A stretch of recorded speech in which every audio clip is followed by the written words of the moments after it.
Kedengaran suara saya sudah ya? Alhamdulillah. Oh baik ya. Ya ini sebelumnya mohon maaf atas keterlambatan ya. Alhamdulillah. Baik, insyaallah.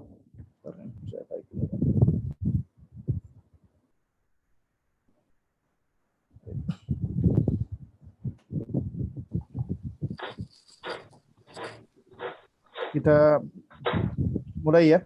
Silakan, Ustaz.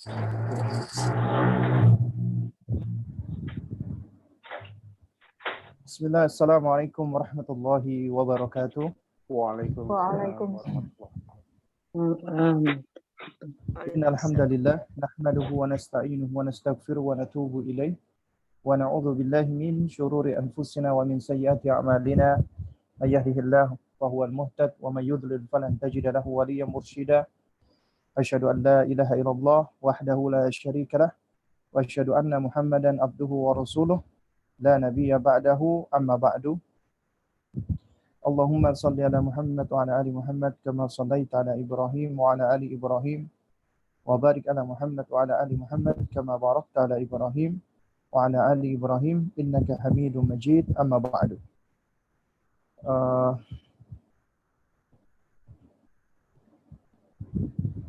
Saudara-saudara saya kaum muslimin dimanapun antum berada, alhamdulillah di hari ini ya, yaitu di malam hari untuk Jakarta dan sekitarnya, dan mungkin sekarang di Inggris masih siang hari ya ataupun pagi hari. Ya alhamdulillah Allah mengizinkan kita untuk dapat bersua kembali melanjutkan kajian kita, yakni kajian kita masih membahas ya makalah kita yang belum selesai yang berjudul Ad-Dunya Baina Qausaini. Dunia itu seperti berada di antara dua tanda kurung ya. Ini sebuah idiom ya. Yang mana idiom ini itu berbunyi Ad-Dunya Baina Qausaini. Dunia itu seperti berada di antara dua tanda kurung. Fadha' bainahuma syai'an mufidan laka wan nas. Maka letakkanlah di antara dua tanda kurung ini sesuatu yang bermanfaat bagimu dan orang lain. Ya. Sebelumnya dikatakan bahwasanya al-qusul awal huwa miladuka.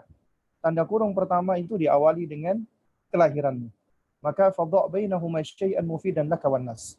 Maka letakkanlah di antara kedua tanda kurung ini sesuatu yang bermanfaat bagimu dan bagi orang lain. Fa in ajista anin naf'i fala tadha' bainahuma mudirrahu. Ya. Tapi apabila Anda belum mampu untuk memberikan manfaat, ya setidak-tidaknya minimal janganlah engkau ya letakkan sesuatu yang berbahaya. Janganlah engkau melakukan sesuatu yang berbahaya. Wal qausutsani, adapun tanda kurung yang kedua, huwa mautuka, yaitu adalah kematianmu. Nah, di pertemuan yang sebelum-sebelumnya kita telah membahas yaitu al-qausul awal, yaitu tanda kurung pertama. Kita telah membahas yaitu tentang fase kehidupan kita manusia, mulai dari alam ruh, kemudian sampai ke alam kandungan, kemudian kita masuk berada di antara dua tanda kurung, yaitu di dunia semenjak kita dilahirkan, ya, semenjak ya orang tua kita, ya ibu kita melahirkan kita di muka bumi ini, maka disitulah ya dunia yang menentukan kita. Ya. Maka itulah yang menjadi penentu kita. Yani ketika kita sudah dilahirkan di muka bumi ini. Nah, sehingga disinilah kita bisa beramal. Adapun setelahnya maka sudah tidak lagi ada amalan, hanya ada pembalasan. Baik. Adapun yang kedua yaitu tanda kurung kedua, yakni setelah kematian kita. Artinya ya, setelah kita mati maka terputus semua amalan kita, ya, sebagaimana sabda Nabi sallallahu alaihi wasallam, "Idza mata al-insanu inqata'a 'amaluhu illa min thalathatin, min shadaqatin jariyatin wa ilmin yuntafa'u bihi wa waladin shalih yad'u lahu." Ya. Disebutkan di sini bahwasanya ya, apabila ya seseorang meninggal dunia, ya anak Adam ataupun manusia meninggal dunia, maka terputuslah seluruh amalnya, kecuali apa? Kecuali sedekah jariyah, ya, kemudian ilmu yang bermanfaat dan anak soleh yang mendoakan bagi kedua orang tuanya. Dan juga sebagaimana disebutkan dalam surat Ali Imran, ya surat ketiga ayat 185, Allah Subhanahu wa taala berfirman, kullu nafsin dha'iqatul maut, ya. Bahwasanya setiap jiwa, setiap yang berjiwa itu akan menjumpai kematian, akan merasakan kematian. Ya, wa innama tuwaffuna ujurakum yaumal qiyamah. Dan sesungguhnya pada hari kiamat sajalah disempurnakan pahalamu. Ya, faman zuhziha 'anil nari wa udkhilal jannah faqad faz. Nah, dan barang siapa yang dijauhkan dari neraka dan dimasukkan ke dalam surga, maka sungguh dia telah memperoleh keberuntungan. Sungguh dia telah beruntung.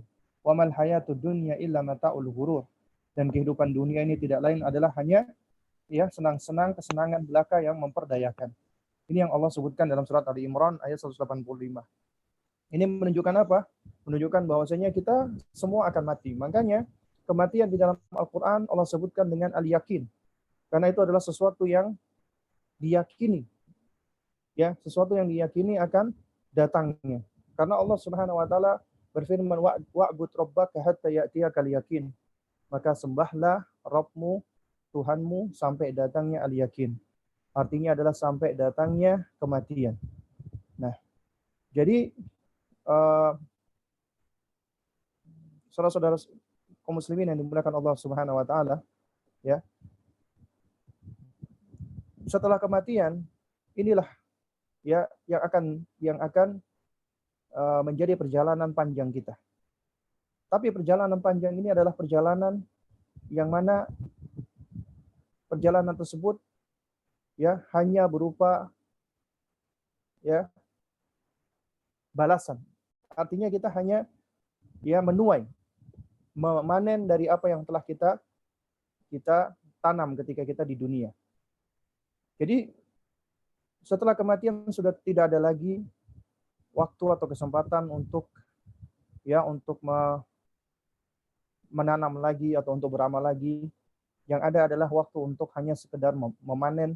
Ya, jadi apa yang kita panen, apa yang kita tanam, itulah yang kita panen. Ya, man zara'a hasada. Siapa yang menanam, dia yang menuai. Dan kita akan menuai ya semuanya sesuai dengan amalan kita. Nah. Ikhwatal kiram rahimani wa rahimakumullah, ya. Ketika kita meninggal dunia, ya, maka kita akan masuk ke dalam alam barzakh, ya. Alam kubur. Dikatakan barzakh itu karena di situ ada penghalang. Ada barzakhun, ada penghalang yang menghalangi ya antara manusia yang masih hidup dengan yang telah meninggal dunia. Ya. Dan itu sudah berbeda dunianya. Dan ketika di alam barzakh, ya, maka kita semua akan mengalami sejumlah hal. Yang pertama adalah kita akan mengalami yang namanya fitnah kubur. Artinya kita akan diuji oleh Allah Subhanahu wa taala, ya.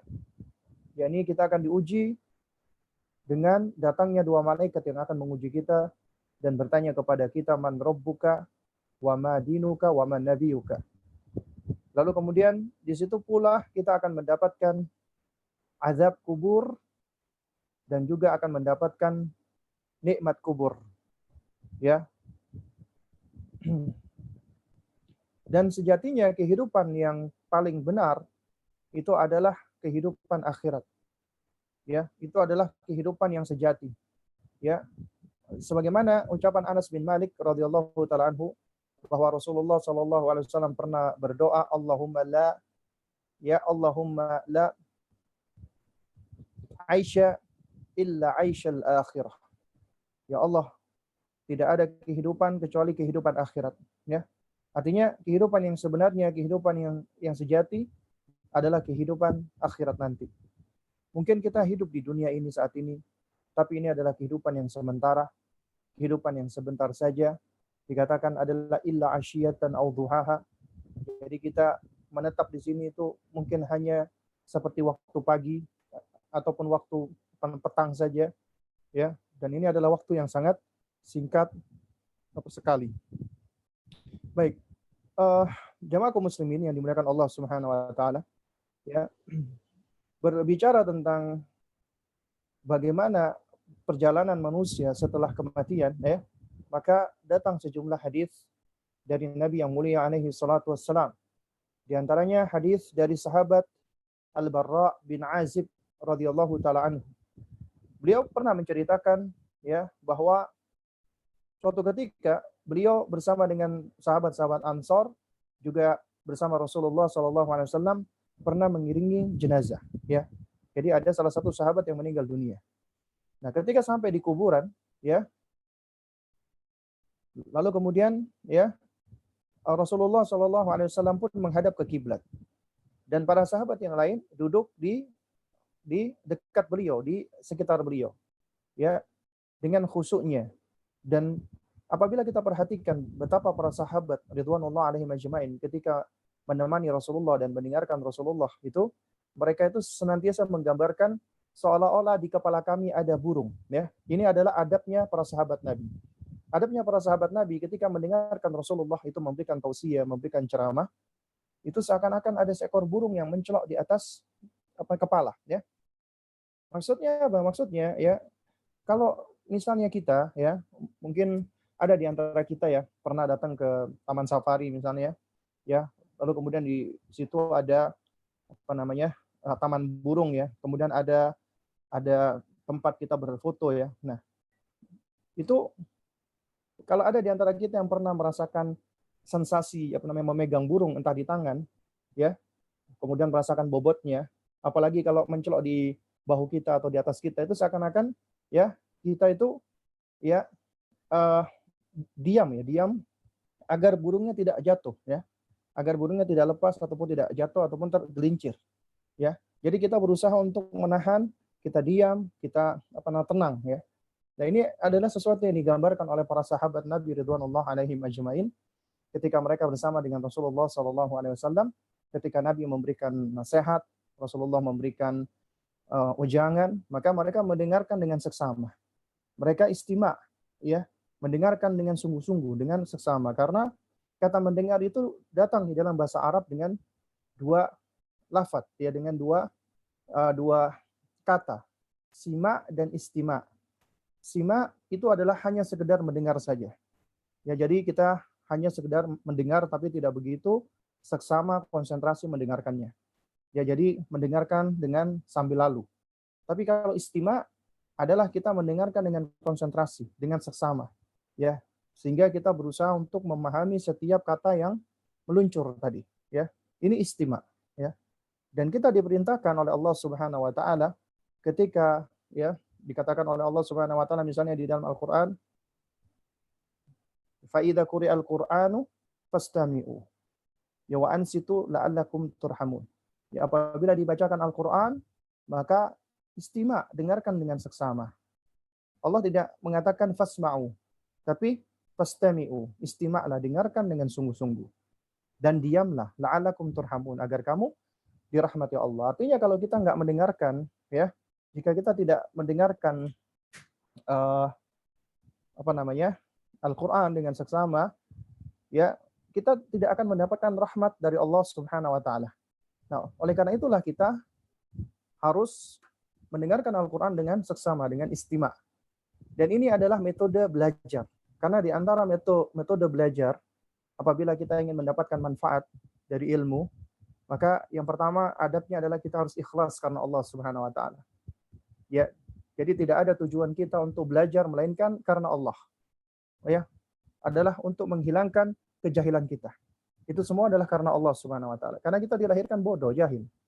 Sehingga kita belajar adalah karena Allah, ikhlas. Ya, adalah untuk Allah Subhanahu wa taala.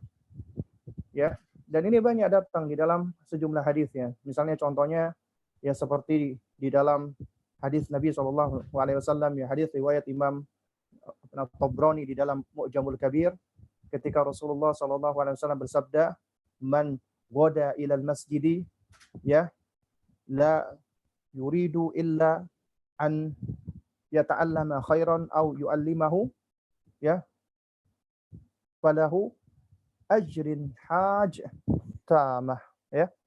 Kata Nabi SAW, siapa yang bersegera datang ke masjid ya, tujuannya ya, dia tidaklah punya tujuan kecuali untuk mempelajari kebaikan atau mengajarkan kebaikan ya, melainkan dia akan mendapatkan pahala seperti pahala haji.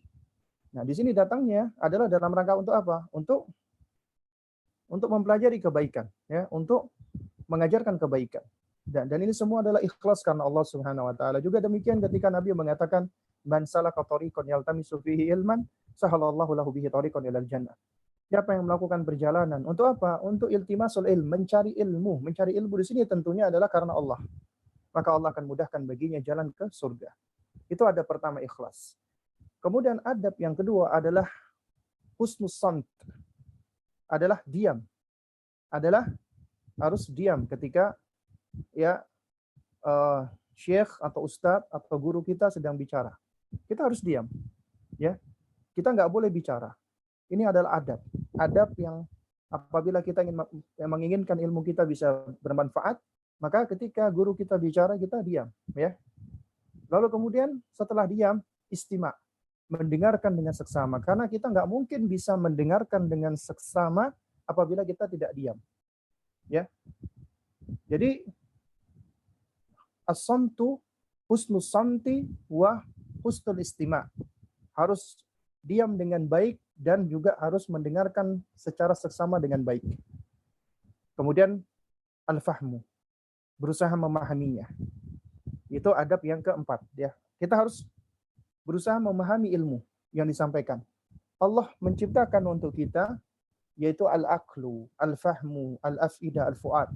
Allah menciptakan kepada bagi kita salah satu indera adalah indera pemahaman. Kita bisa memahami sesuatu. Kita adalah makhluk yang pembelajar. Allah berikan instrumen-instrumen agar kita bisa belajar, bisa mengetahui sesuatu, memahami sesuatu.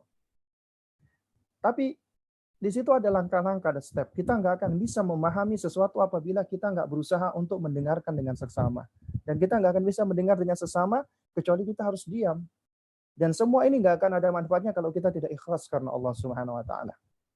Ya, harus ikhlas karena Allah Subhanahu wa taala. Jadi ikhlas, diam, istima, mendengar dengan seksama, memahami, ya.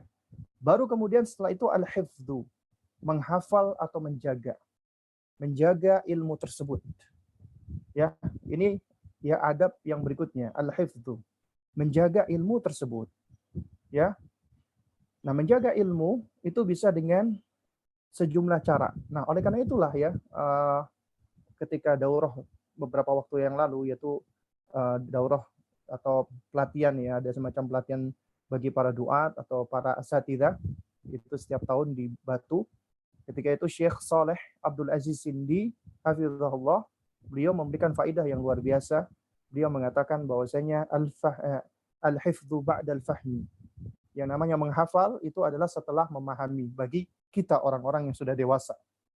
Ya. Bagi kita orang-orang yang sudah gede ya, yang sudah dewasa, maka metode belajar kita adalah hendaknya kita memahami dulu, baru kemudian kita menghafal. Ya. Beda sama anak-anak. Kalau anak-anak boleh ya, mereka diperbolehkan untuk menghafal dulu, memahaminya belakangan. Hafal dulu. Tapi kalau kita enggak, kita fahami dulu, kemudian kita hafalkan. Ya. Kata al-hifdzu itu maknanya bisa menghafal dan bisa menjaga. Karena itu di antara cara kita menjaga ilmu, ya, agar ilmu itu tidak hilang, ya, adalah dengan cara al-kitabah, mencatatnya, menulisnya.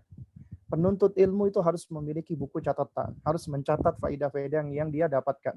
Jangan cuma mengandalkan dengan memori atau ingatan kita, karena kita ini, ya, adalah makhluk yang lemah. Manusia itu adalah manusia yang makhluk yang pelupa, ya. Makanya sampai-sampai ada ulama yang mengatakan, ya, sumiyal insanu insanan linisyanihi. Manusia itu dikasih nama insan karena suka nisyan. Sifat nisyan itu artinya sifat lupanya. Suka lupa manusia itu. Ya. Dan para ulama banyak menjelaskan apabila kita lebih mendahulukan memori kita, hafalan kita, ya, ingatan kita, maka sesungguhnya ingatan kita dikatakan ya bahwasanya adzakiratu ya kha'ina, yang namanya ingatan ini bisa berkhianat, adalah pengkhianat, bisa berkhianat. Mungkin kita ketika mendengarkan sesuatu kita yakin wah saya insya Allah ingat. Pulang dari tempat itu kita lupa. Karena kita nggak bisa mengandalkan ingatan kita. Oleh karena itu makanya harus mencatat. Ya, Rasulullah SAW di dalam sebuah hadis yang hasan, Rasulullah bersabda, ya, yaitu apa? Qayyidul ilma bil kitab. Ikatlah ilmu dengan mencatatnya.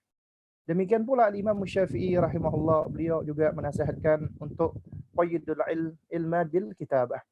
Ya, untuk ikatlah ilmu itu dengan tulisan. Itu yang dikatakan oleh Imam Syafi'i rahimahullah, dan beliau mengibaratkan bahwasanya ilmu itu seperti suyud, atau ilmu itu seperti hewan buruan. Ya, seperti hewan buruan. Maka ya apabila kita mendapatkan hewan buruan, ikat hewan buruan tersebut. Dan sungguh adalah seorang yang bodoh apabila dia sudah mendapatkan hewan buruan tersebut, kemudian dibiarkan begitu saja tidak diikat.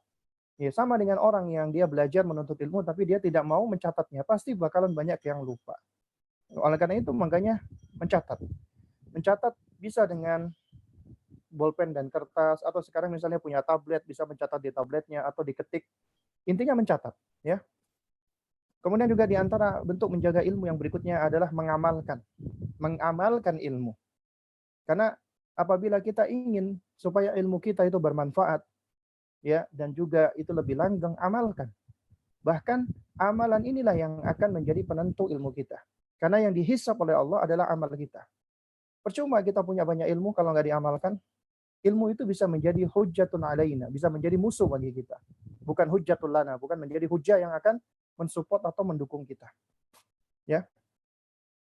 Jadi jagalah ilmu tersebut dengan cara mengamalkannya. Kemudian tunaikan pula haknya ilmu dengan cara mengajarkannya. Karena apabila kita mengajarkan ilmu, kita insya Allah akan lebih bisa menjaga ilmu tersebut.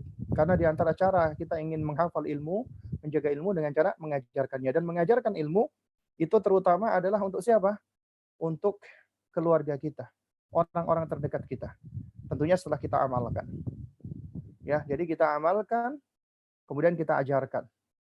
Baru kemudian kita bersabar. Bersabar untuk terus belajar, untuk terus mencari ilmu, untuk terus mengamalkan ilmu, dan untuk terus mendakwahkan atau mengajarkan ilmu tersebut. Sampai datangnya kematian. Dan dengan demikian insya Allah ketika kita belajar menuntut ilmu, ilmu inilah yang akan bisa memudahkan kita untuk menuju ke surganya Allah Subhanahu wa Ta'ala.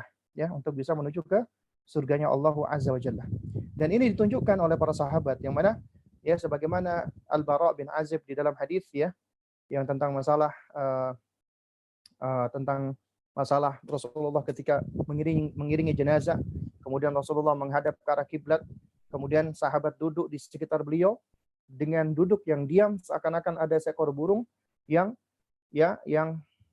menetap di atas kepala mereka. Nah, kemudian disebutkan oleh Al-Bara' bahwasanya di tangan Nabi ketika itu ada sebuah ranting. Kemudian beliau tusukkan ke dalam tanah, kemudian beliau menengadah ke langit, kemudian beliau menunduk. Ya. Lalu kemudian beliau lakukan itu sebanyak 3 kali, kemudian Rasulullah SAW bersabda, "Ista'idzu billahi min adzabil qabri." 2 kali. Ista'idzu billahi min adzabil qabri. Ista'idzu, mintalah perlindungan kepada Allah, min adzabil qabri, dari azab kubur. Ya, disebutkan oleh perawinya maratain au salasan, ya, 2 atau 3 kali. Jadi perawinya lupa. Nabi menyebutkan 2 atau 3 kali. Ya, tsumma qala, kemudian Nabi berdoa, Allahumma inni a'udzubika min adzabil qabri. Ya Allah, aku berlindung kepadamu dari azab kubur, ya. Aku berlindung kepadamu dari azab kubur. Aku berlindung kepadamu dari azab kubur. Sebanyak 3 kali. Baru kemudian Nabi menceritakan kepada para sahabat beliau ridwanullah alaihi majma'in tentang perjalanan ruhnya orang-orang beriman dan orang-orang kafir. Ya. Ini yang dia sebutkan oleh Rasulullah Shallallahu alaihi wasallam ya. Di dalam hadis yang sahih ya. Nah, ini saya bacakan hadisnya ya, yaitu apa? Ya. Dan ini hadisnya cukup panjang ya. Hadisnya cukup panjang di sini ya. Mana tadi hadisnya tadi? Baik. Nah, Rasulullah Shallallahu alaihi wasallam bersabda di sini ya, bahwasanya seorang hamba yang beriman, seorang mukmin, ketika dia hendak meninggal dunia menuju ke akhirat, maka turunlah malaikat dari langit. Malaikat itu berwajah putih, wajahnya seperti matahari. Mereka membawa kafan dari surga dan hanut. Hanut itu semacam minyak wangi dari surga. Ini untuk orang-orang beriman. Digambarkan oleh Rasulullah. Ini ketika orang-orang beriman akan meninggal dunia. Dalam keadaan sakratul maut ya, akan meninggal dunia ya. Maka malaikat turun ke bumi, wajahnya itu bersinar terang seperti matahari ya, wajahnya putih, dan mereka membawa kafan dari surga dan hanut minyak wangi dari surga. Maka mereka pun duduk di sekitar mayit sejauh mata memandang, artinya sampai ufuk ya. Kemudian datanglah malaikat maut alaihi salam.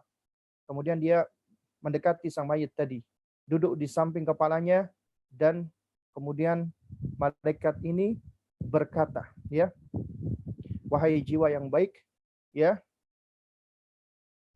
keluarlah menuju ampunan Allah dan keridhaannya. Maka keluarlah ruh itu dari jasad sebagaimana tetesan air keluar dari mulut ceret ya, ataupun mulutnya dari teko ya. Lalu kemudian langsung dipegang oleh malaikat maut. Nah, para malaikatnya yang lain tidak meninggalkan walaupun hanya sebentar saja, meskipun hanya sekejap saja. Dan mereka langsung mengambilnya dari malaikat maut ya.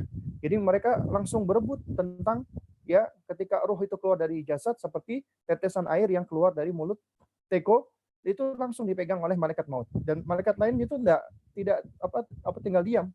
Mereka langsung juga mengambilnya dari malaikat maut.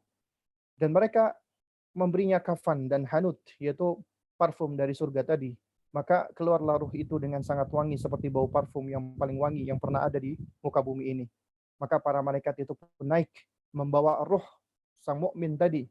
Setiap kali ketemu dengan malaikat ya, karena malaikat ini naik di atas langit, setiap kali bertemu dengan malaikat yang lain, maka malaikat-malaikat itu akan bertanya kepada malaikat maut tadi yang membawa ruh tadi, ya, ditanyakan, siapakah ruh yang kau bawa? Siapakah ruh baik yang kau bawa itu? Maka malaikat maut tersebut menjawab, ini adalah Fulan bin Fulan, dengan nama terbaik yang pernah dia gunakan di dunia. Akhirnya sampai di langit dunia, kemudian mereka minta agar pintu langit dibukakan, lalu dibukakan. Maka mereka naik menuju langit berikutnya, dan diikuti oleh para malaikat langit dunia, hingga sampai ke langit ke-7.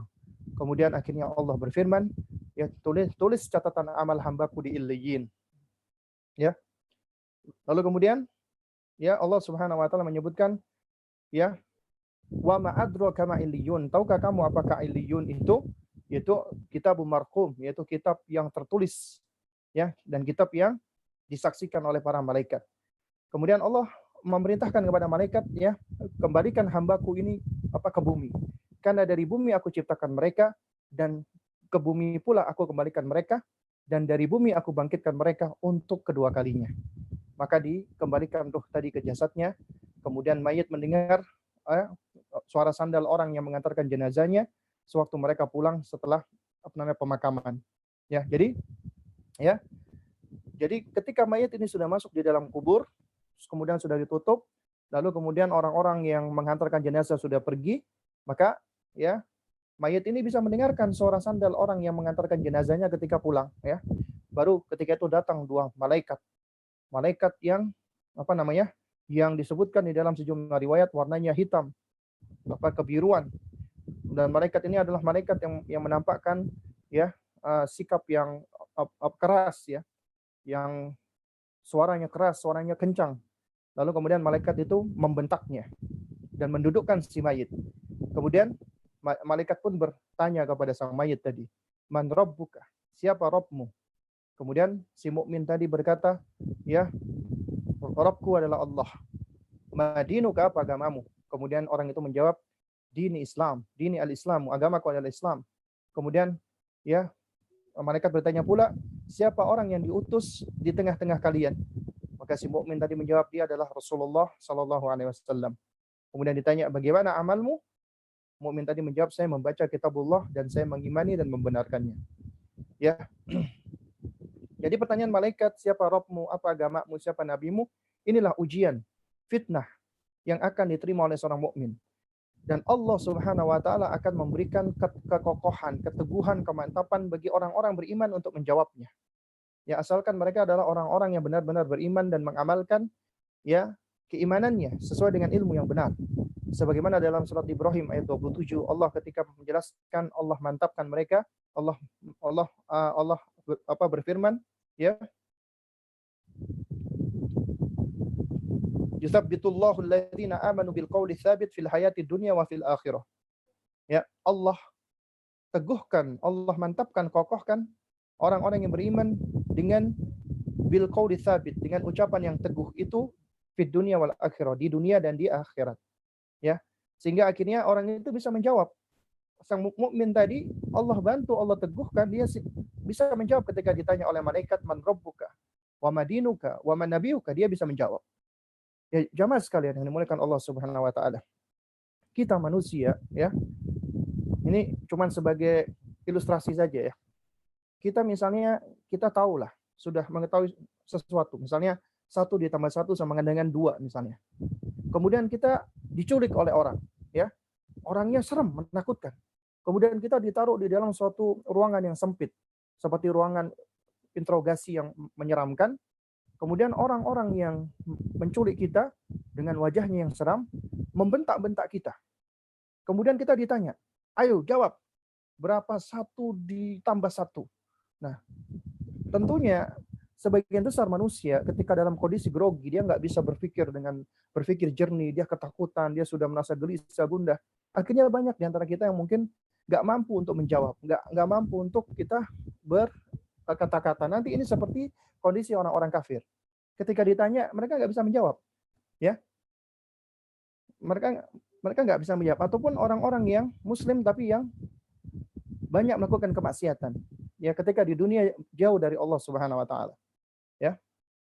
Nah, oleh karena itu orang-orang beriman, mereka mampu menjawabnya ini juga diantaranya karena bantuan Allah Subhanahu wa taala.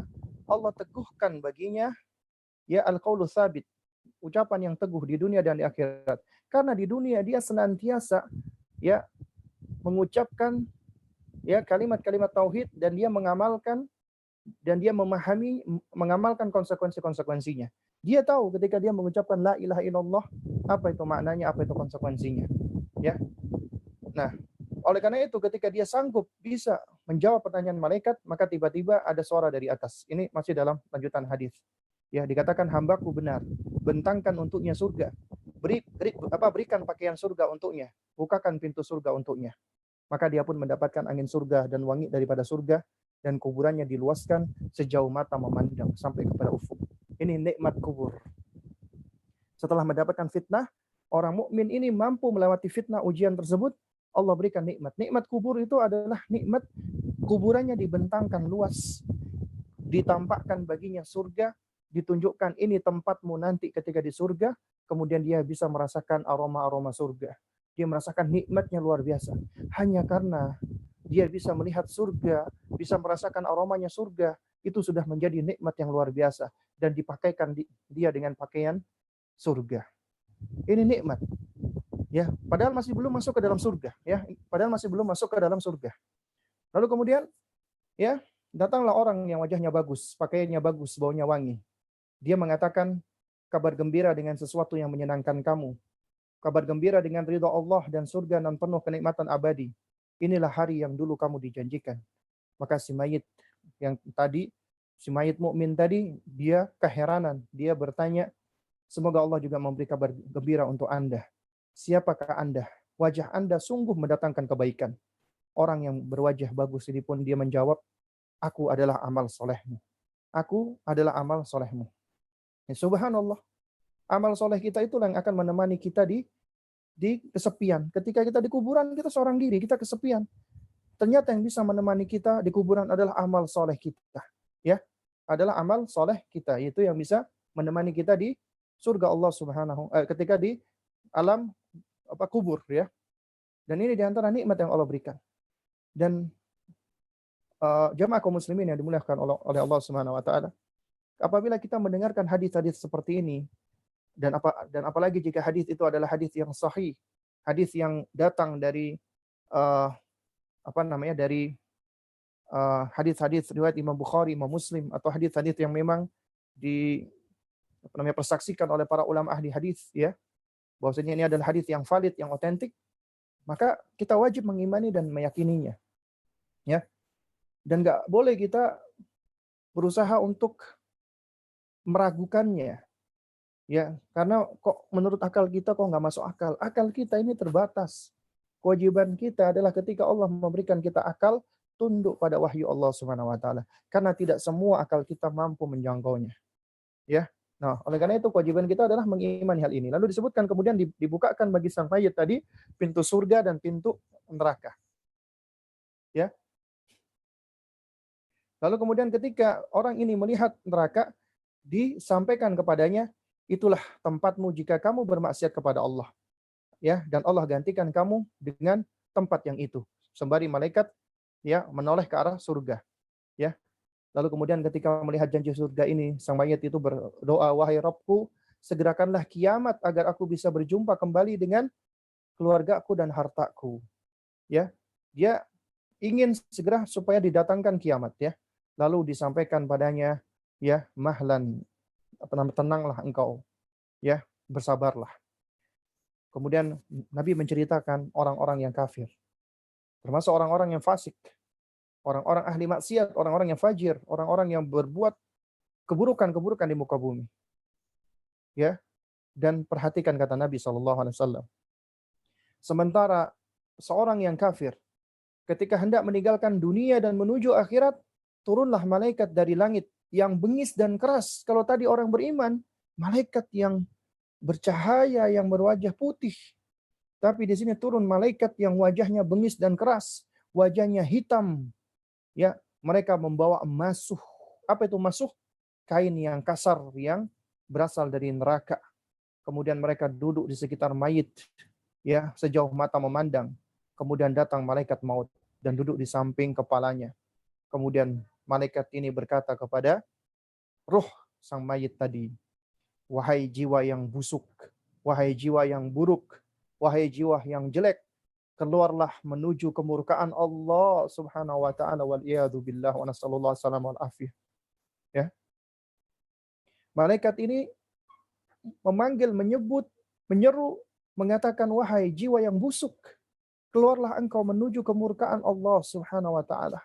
Maka ruh tersebut, ruh daripada orang kafir tersebut, ketakutan bergemetaran, ya, hingga dikatakan di sini yang terpencar ke seluruh ujung tubuhnya saking bergetarnya. Lalu malaikat maut pun memaksanya, menariknya dengan paksa, ya. Dikatakan di sini adalah sebagaimana sebuah gancu yang bercabang ditarik dari wol yang basah sehingga membuat putus pembuluh darah dan ruang-ruang tulangnya. Langsung dia digenggam oleh malaikat maut. Dan para malaikat yang lain pun juga tidak mau ketinggalan, ya. Walaupun hanya sekejap mereka turut mengambilnya dari malaikat maut, ya. Lalu kemudian diberikan tadi masuh, kain yang berasal dari neraka tadi. Dan ruh ini keluar dengan membawa bau yang sangat busuk, seperti busuknya bangkai yang paling bau di muka bumi ini. Dan mereka pun naik membawa ruh ini.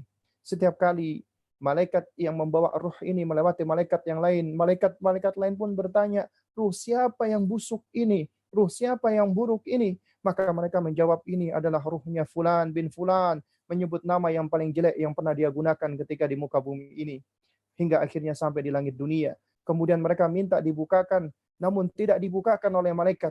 Ketika itu Rasulullah membacakan, ya, firman Allah surat Al-A'raf ayat ke-40, la tuftahu lahum abwabus samai wa la yadkhulunal jannata hatta yalijal jamalu fi sammil khiyat. Kata Nabi SAW. Ya, la tuftahu lahum abwabus sama. Ya, nggak akan dibukakan bagi mereka orang-orang kafir ini, orang-orang yang mendustakan ayat-ayat Allah, yang menyombongkan diri, nggak akan dibukakan bagi mereka pintu-pintu langit. Wala yadkhulunal jannah, dan mereka nggak akan masuk surga hatta yalijal jamalu fi samil khiyat, sampai-sampai ya unta masuk ke lubang jarum. Artinya mustahil mereka bisa masuk ke dalam surga Allah Subhanahu wa taala. Ya, bagaikan seperti unta yang masuk ke lubang jarum, ya. Hatta yalijal jamalu fi samil khiyat, ya. Ini kata Nabi SAW. Kemudian Allah berfirman kepadanya, padahal dia ditolak, pintu langit tidak dibuka baginya. Kemudian Allah berfirman, tulislah catatan amal hambaku di sijjin, di bumi yang paling rendah. Kemudian dikatakan, kembalikan hambaku ini ke bumi, karena aku telah menjanjikan bahwa dari bumi aku ciptakan mereka, kemudian ke bumi aku kembalikan mereka, dan dari bumi aku bangkitkan mereka untuk kedua kalinya. Kemudian rohnya dihempaskan, dilempar hingga jatuh di jasadnya. Kemudian Nabi pun membaca firman Allah Subhanahu wa taala, "Wa may yusyrik billahi faka'annama kharra minas sama'i." Ya. Fatakhtafuhu at-tayru aw tahwi bihi ar-rihu fi makanin sahiq. Ya, wa may yusyrik billah, siapa yang menyekutukan Allah Subhanahu wa taala, faka'annama kharra minas sama', maka sungguh dia seolah-olah jatuh dari langit, ya.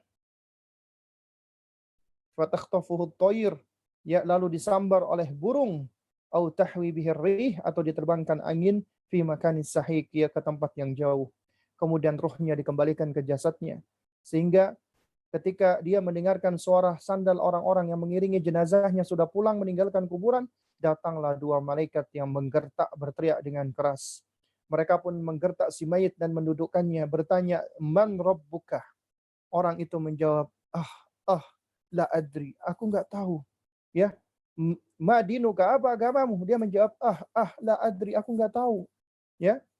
Kemudian ditanya, "Man nabiyuka?" Siapa orang yang diutus di tengah kalian? Si kafir itu enggak kuasa menyebut namanya. Lalu dia digertak namanya Muhammad. Si kafir hanya bisa mengatakan, la adri. Ya, aku cuma mendengar orang-orang mengatakan namanya seperti itu. Lalu dia pun digertak lagi. "Kamu tidak tahu dan tidak mau tahu." Tiba-tiba ada suara dari atas, "Hambaku dusta, bentangkan untuknya neraka, bukakan pintu neraka untuknya." Dia pun mendapatkan panasnya neraka dan racun neraka.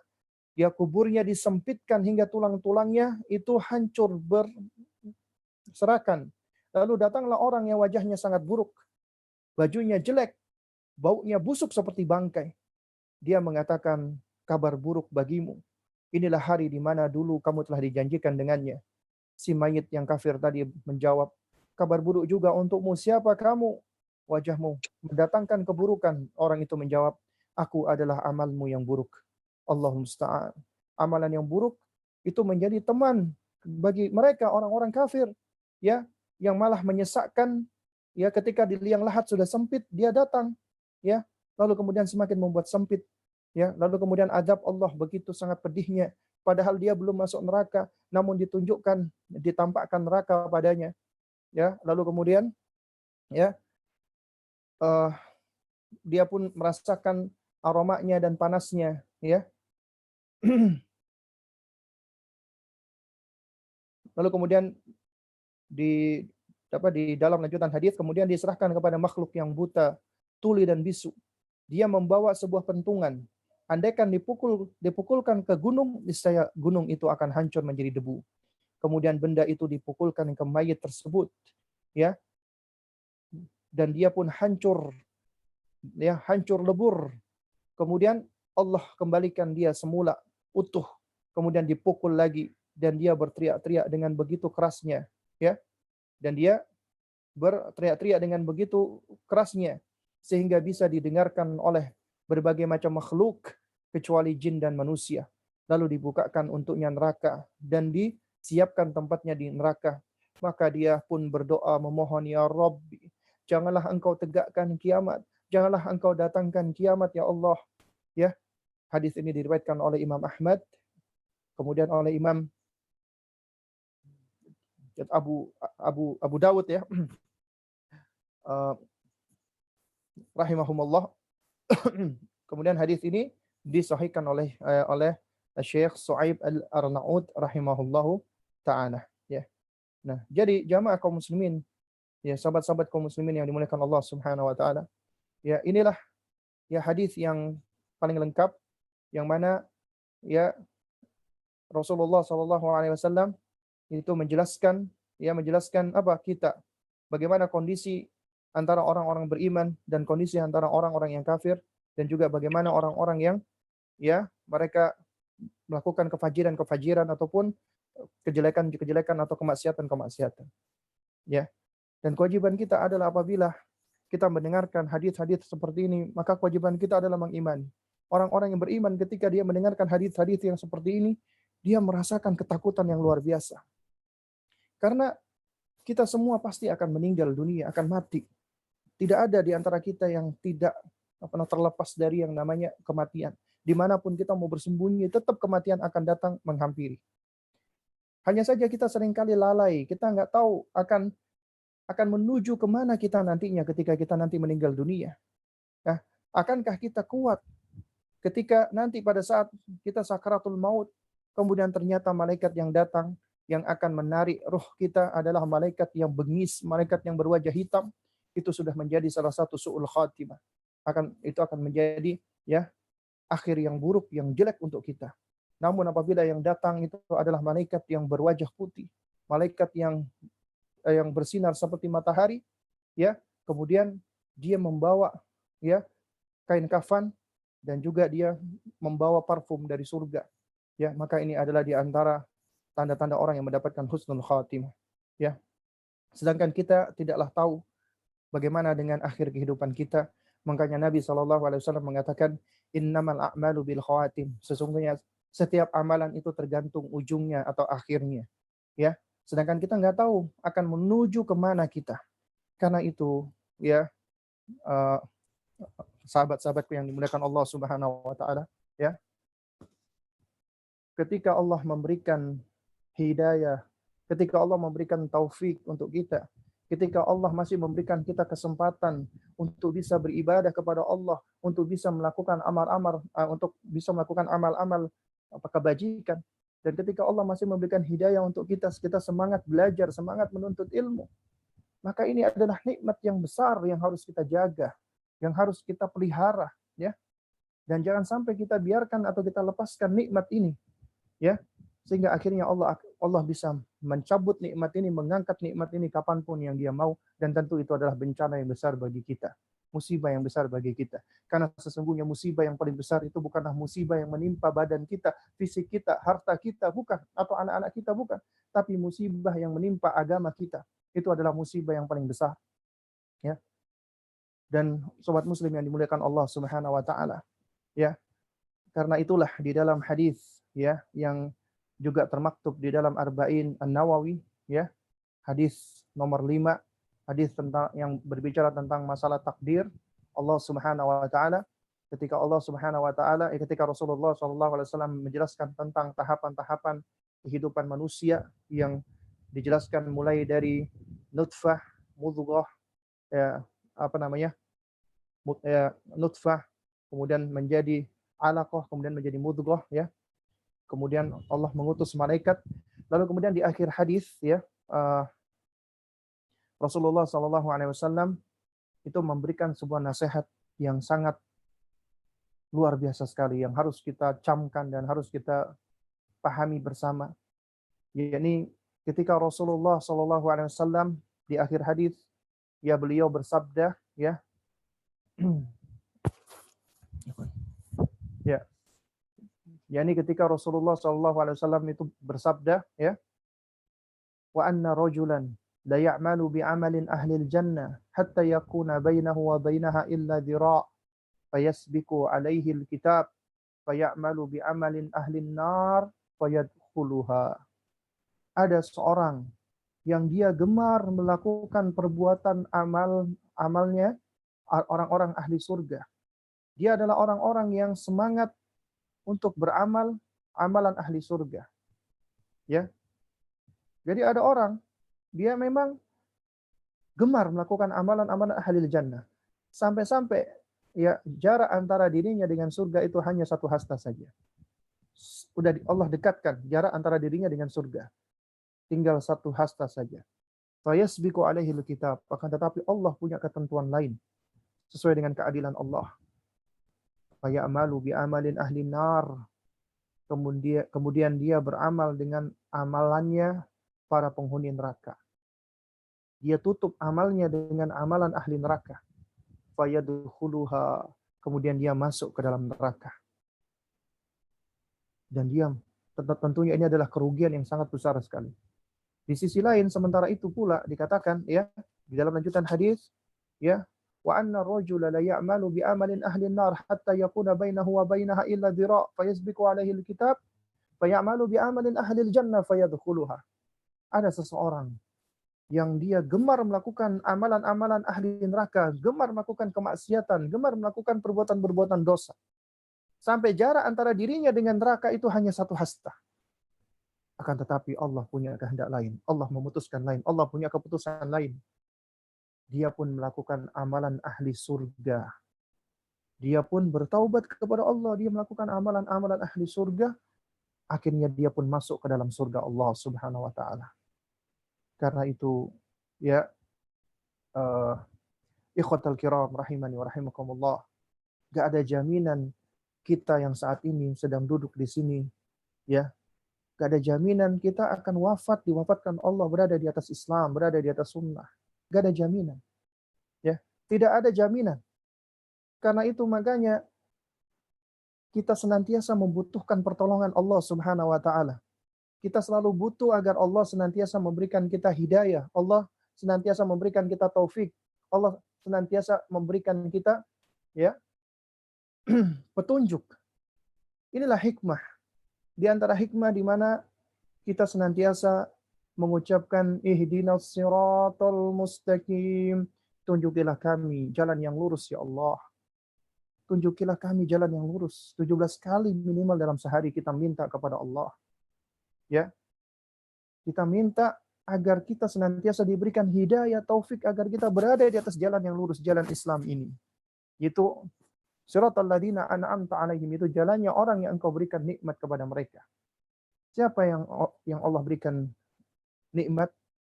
Yang paling banyak adalah Allah berikan kepada para anbiya, was-siddiqin, ya, wasyuhada. Allah berikan kepada para nabi, orang-orang yang siddiq, orang-orang yang syahid, yang mati syahid, dan orang-orang yang saleh. Ya. Itu adalah jalannya orang-orang yang beriman, ya. Dan dijelaskan ghairil maghdubi alaihim waladdallin, bukan jalannya orang-orang yang dimurkai Allah yaitu Yahudi, waladdallin, dan tidak pula jalannya orang-orang yang tersesat yaitu orang-orang Nasrani. Ya, kita meminta kepada Allah agar kita tidak menjadi seperti orang-orang yang dimurkai Allah Yahudi. Kenapa? Yahudi dikatakan dimurkai Allah karena mereka adalah bangsa kaum yang banyak ilmunya, tapi ternyata meskipun banyak ilmunya, mereka adalah orang yang enggan mengamalkan ilmunya, nggak mau mengamalkan ilmunya. Tahu kebenaran, nggak mau menerima kebenaran, nggak mau melaksanakan kebenaran. Itu orang Yahudi. Allah murka kepada mereka.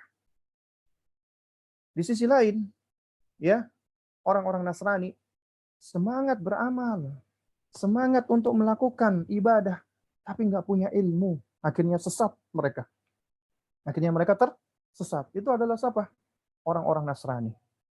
Nah, oleh karena itulah sobat muslim, ya, ikhwatal kiram rahimani rahimakumullah, kita senantiasa minta hidayah kepada Allah, yaitu hidayatu ilal ilmi wa hidayatu ilal amali. Ada dua hidayah yang kita minta. Hidayatu ilal ilmi wa hidayatu ilal amali. Hidayah kepada ilmu agar kita mendapatkan ilmu yang bermanfaat, dan hidayatu ilal amali. Hidayah agar kita beramal, mengamalkan ilmu kita, beramal soleh. Itu yang kita minta kepada Allah Subhanahu wa taala. Karena ternyata ada kaum yang Allah berikan hidayah ilmu, tapi Allah nggak berikan hidayah amal. Ada kaum yang Allah berikan hidayah amal, tapi Allah nggak berikan hidayah ilmu. Tersesat mereka. Yang satu lagi Allah murkai. Dan kita meminta kepada Allah agar Allah senantiasa memberikan kita taufiknya, agar kita senantiasa memiliki ilmu yang bermanfaat, dan kita nggak bisa memiliki ilmu kecuali dengan belajar. Dan juga kita meminta kepada Allah agar kita senantiasa mau untuk mengamalkan ilmu kita, mau untuk berusaha ya mempraktekkan ilmu kita. Karena itulah ilmu dan amal ini seperti kedua sayap burung, ya, yang nggak bisa ya dihilangkan salah satunya, nggak akan bisa terbang. Ataupun juga kata Syekh Saleh Al-Utsaimin, hafizahullah, al-ilmu wal amal kal qadamain. Ilmu dan amal itu seperti dua telapak kaki yang harus berjalan beriringan. Tapi didahulukan langkah ilmu sebelum langkah amal. Karena siapa yang mendahulukan langkah amal sebelum ilmu, dia akan terjerembab jatuh. Makanya al-ilmu qabla al-qawli wal amal. Ilmu sebelum kita ngomong, sebelum kita beramal. Tapi apabila kita punya ilmu, harus mengamalkan. Dan sebelum kita beramal, kita harus punya ilmunya. Ini adalah bagian dari hidayah Allah yang kita minta kepada Allah Subhanahu wa taala, agar Allah memberikan kita hidayah ilmu, agar Allah memberikan kita hidayah amal, ya. Dan Allah menghimpunkan itu semua kepada kita sehingga kita bisa menjadi orang-orang yang diselamatkan oleh Allah Azza wa Jalla. Ya, karena nggak ada yang bisa menyelamatkan kita kecuali Allah Azza wa Jalla. Nah, karena itulah ya seringkali dinasihatkan oleh para nabi dan rasul, dan juga ini sering diucapkan oleh para khatib di mimbar-mimbar Jumat ketika mereka membacakan khutbatul hajah, di antaranya membacakan firman Allah Subhanahu wa taala, ya ayyuhalladzina amanu ittaqullaha haqqa tuqatih wa la tamutunna illa wa antum muslimun. Wahai orang-orang yang beriman, bertakwalah kepada Allah dengan sebenar-benarnya takwa, dan janganlah kalian meninggal dunia, janganlah kalian mati kecuali dalam keadaan muslim, dalam keadaan berserah diri. Janganlah kita meninggal dunia kecuali kita dalam keadaan berserah diri. Artinya kita harus berusaha agar kita bisa mati berada di atas fitrah kita, fitrah Islam. Jangan sampai kita mati berada di atas kekufuran, kesyirikan, kemaksiatan, kefajiran, dan keburukan-keburukan lainnya.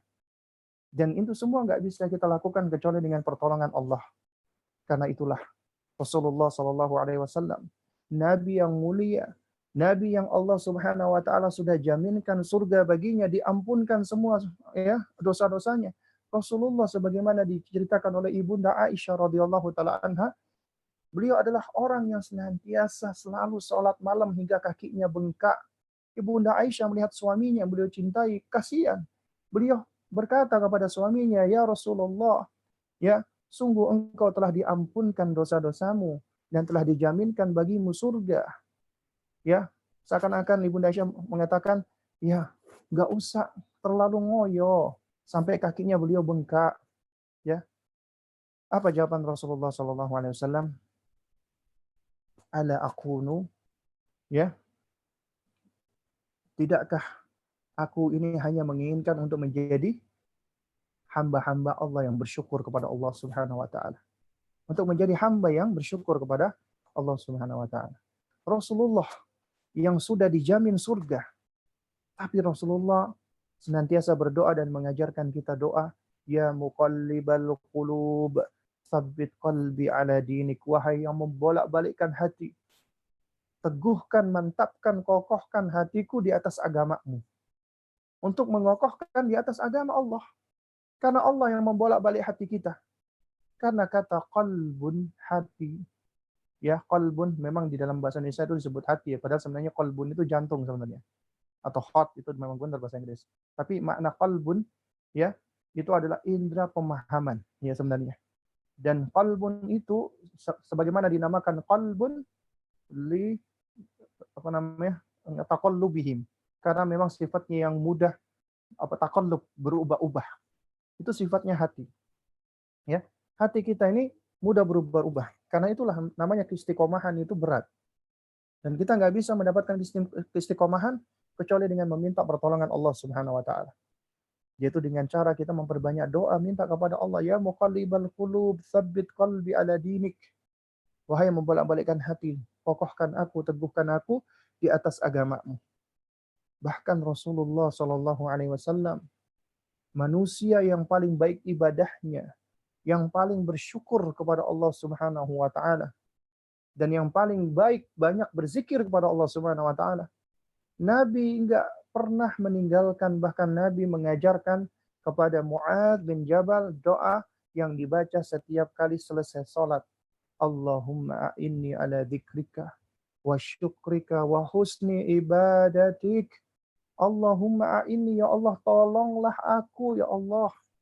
A'inni, bantulah aku, ya Allah. Bantu untuk apa? Ala dzikrika, untuk senantiasa berzikir kepadamu. Wa ala syukrika, dan senantiasa bersyukur kepadamu.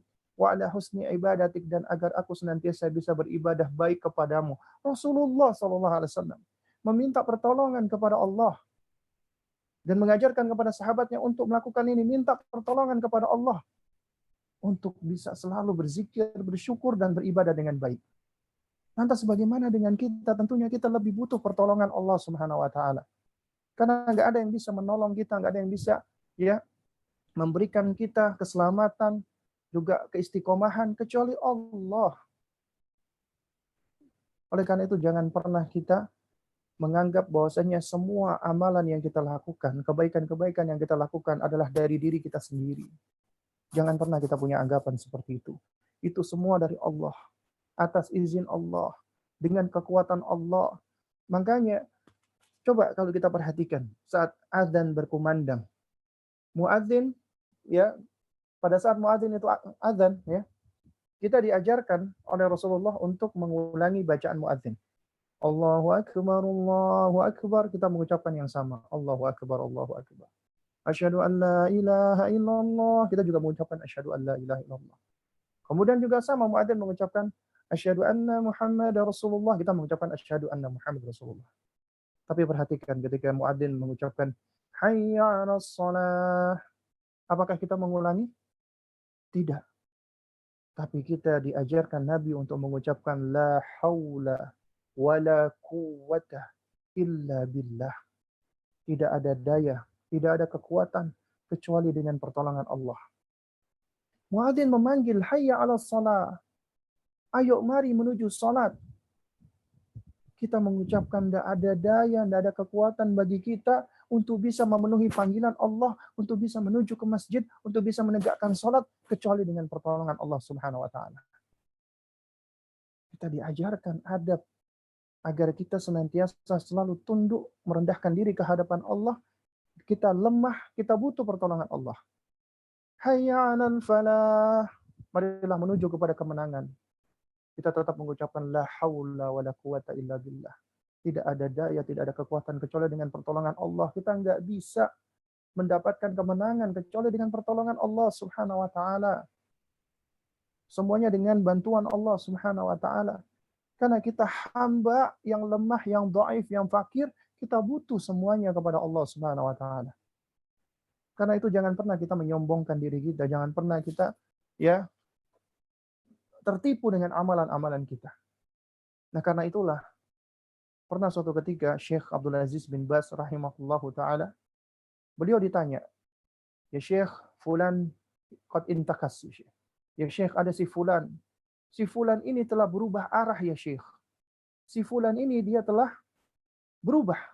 Tadinya orang yang multazim, orang yang senantiasa berpegang dengan agama, orang yang selalu menegakkan sunnah, orang yang sering ke masjid, orang yang sering ini dan seterusnya. Tapi sekarang berubah dia. Sekarang sudah jauh dari agama. Sudah biasa dengan kemaksiatan. Tadinya dia orang yang multazim, yang memegang agama. Ya, mungkin ada di antara kita kenal ada teman-teman kita yang tadinya termasuk aktivis dakwah. Kemudian ketika kita dapati, kita temui, sekarang dia sudah futur. Seperti orang yang nggak ngerti agama. Dan ini banyak. Biasanya, dulunya ketika dia berpegang dengan agama, itu biasanya karena semangat, belaka, tanpa diiringi ilmu. Dan banyak teman-teman seperti ini yang futur. Ya. Lalu kemudian apa jawaban Syekh bin Baz rahimahullahu ta'ala? Beliau mengatakan, ini bukanlah suatu hal yang mengherankan, kata beliau. Tidak heran sebenarnya.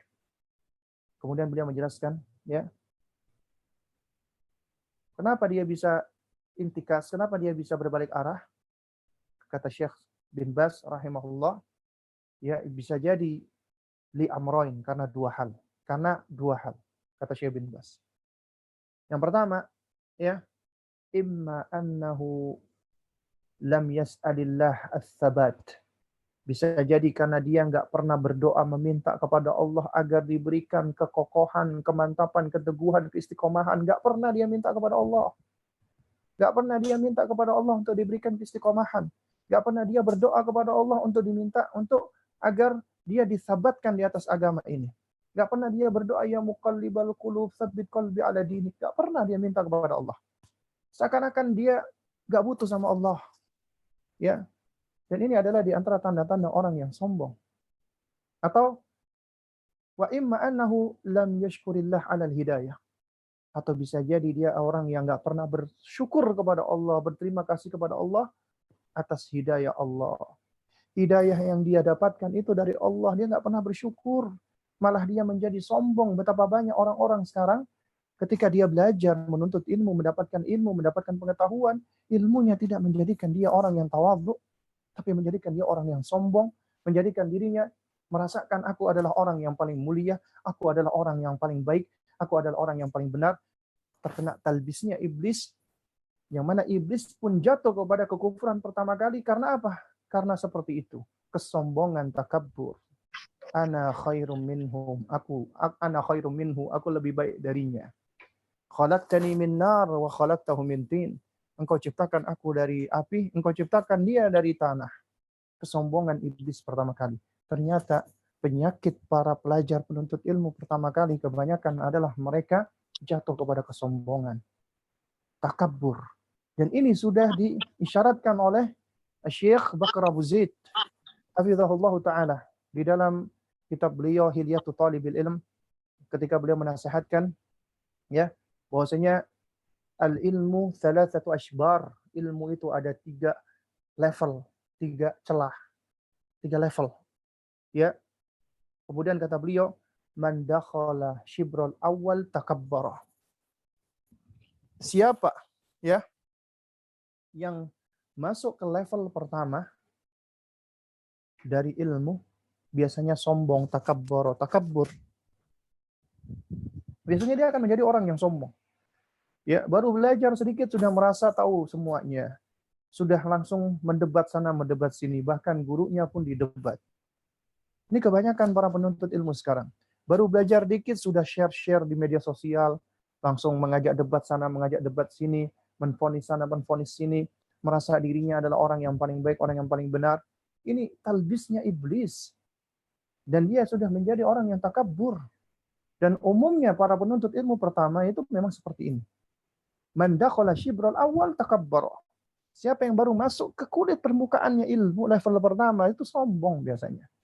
Wa man dakhala shibrul tsani tawadhu. Siapa yang masuk ke level kedua dari ilmu, tawadhu. Rendah hati dia.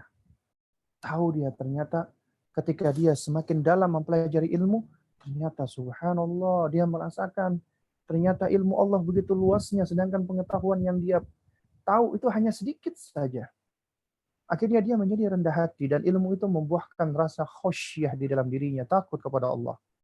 Yang menarik adalah waman dakhala shibra tsalits, siapa yang masuk ke level ketiga, alima nafsahu annahu la ya'lamu syai'a. Dia sadar ternyata selama ini dia nggak tahu apa-apa. Semakin orang masuk ke dalam level yang terdalam dari ilmu, sadar dia ternyata dia nggak tahu apa-apa. Dia nggak punya pengetahuan apa-apa kecuali hanya sedikit yang diberikan Allah Subhanahu wa taala. Hanya setitik yang diberitahukan Allah Subhanahu wa taala. Dan ini adalah para ulama-ulama rabbani. Mereka adalah orang-orang yang tawadhu, sudah sangat tawadhu sekali. Makanya jangan heran ketika Syekh Shalih Fauzan Al-Fauzan hafizahullah taala suatu ketika di dalam acara kajian beliau yang waktu itu live, ada seorang kakek-kakek yang menelpon beliau. Ya, dan kakek-kakek ini menelpon ya awalnya mengucapkan kalimat doa. Syekh Shalih Fauzan didoakan dengan doa keberkahan, barakallahu fik ya syekhana, ya hayakumullah dan seterusnya. Ternyata penanya tidak ingin bertanya, tapi ingin minta doa kepada Syekh Shalih Fauzan Al-Fauzan.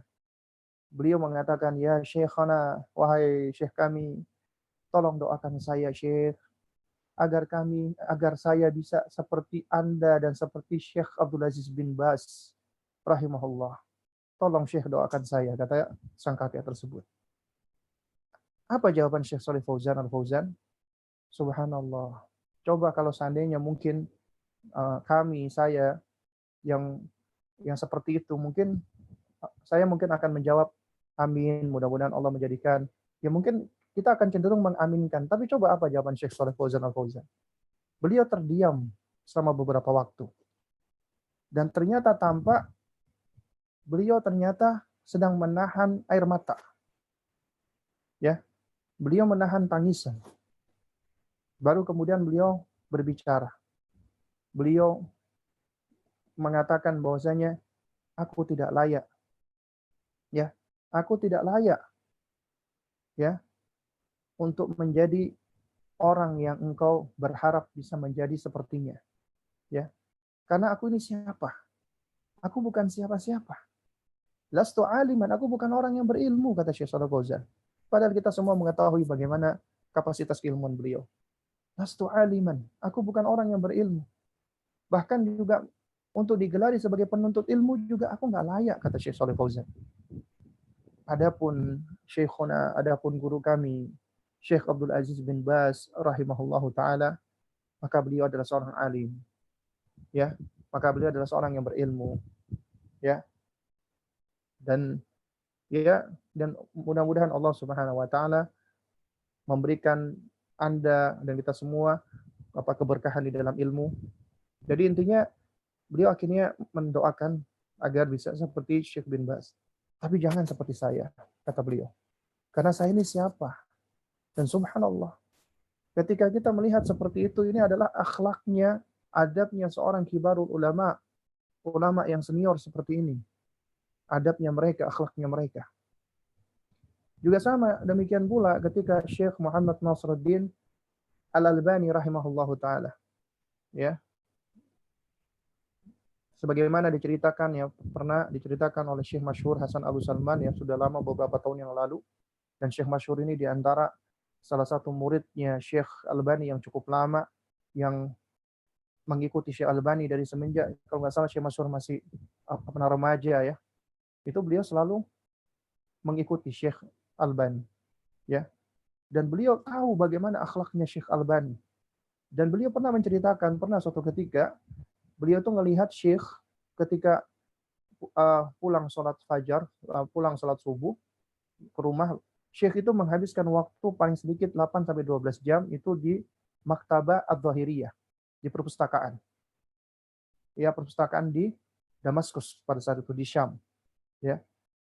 Nah, tapi yang menarik adalah Syekh Masyhur selalu melihat Syekh Albani ini sebelum pergi, kan Syekh Albani punya depot itu, punya toko. Maksud saya bukan depot, punya toko reparasi jam. Jadi beliau mesti ke tokonya selama beberapa jam, selama beberapa waktu untuk kerja, untuk memperbaiki jam. Kemudian beliau ke maktabah, ke perpustakaan untuk belajar.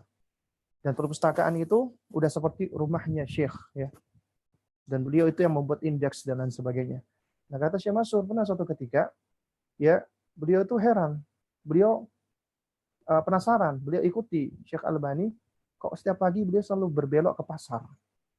Dan di pasar ternyata beliau amati dari kejauhan, itu ngosrek-ngosrek sampah. Apa yang ngosrek-ngosrek? Intinya beliau sedang bongkar-bongkar sampah. Membuat heran. Nah, sampai akhirnya, ya, dan ketika itu Syekh Masyhur beliau mengatakan beliau tidak langsung menyapa Syekh, jadi dibiarkan. Ya, jadi ternyata Syekh mengumpulkan kertas-kertas bekas. Nah, sampai akhirnya beliau ke perpustakaan, dilihat oleh Syekh Masyhur. Beliau kumpulkan kertas-kertas bekas tadi yang kosong, karena kertas ketika itu mahal. Itu Syekh itu mengambil benang, dicelupkan kepada tinta, dan ditempelkan di kertas, ternyata ingin membuat garis-garis. Ya. Dan itu beliau gunakan untuk menulis catatan-catatan faidah-faidah. Ditanya sama Syekh Masyhur, ya Syekh, apabila engkau butuh bantuan ya Syekh, kami bisa membantu Anda. Ya. Tapi Syekh Albani ketika itu beliau menjawab bahwasanya, ya, sekarang ini ya intinya harga kertas itu mahal dan beliau tidak ingin memberatkan murid-muridnya, ya. Beliau tidak ingin memberatkan murid-muridnya. Sehingga akhirnya beliau itu punya catatan-catatan khusus itu ngambil dari itu tadi kertas-kertas bekas yang masih bagus menurut beliau dikumpulkan itu menjadi makhtutat manuskrip beliau. Ini yang diantara yang diceritakan oleh Syekh Masyhur. Nah, cuman yang menjadi syahid yang menunjukkan betapa akhlaknya beliau, adabnya beliau luar biasa adalah pernah suatu ketika ya Syekh Masyhur bersama dengan beberapa murid-murid Syekh Albani yang lain berkumpul di rumah Syekh Albani.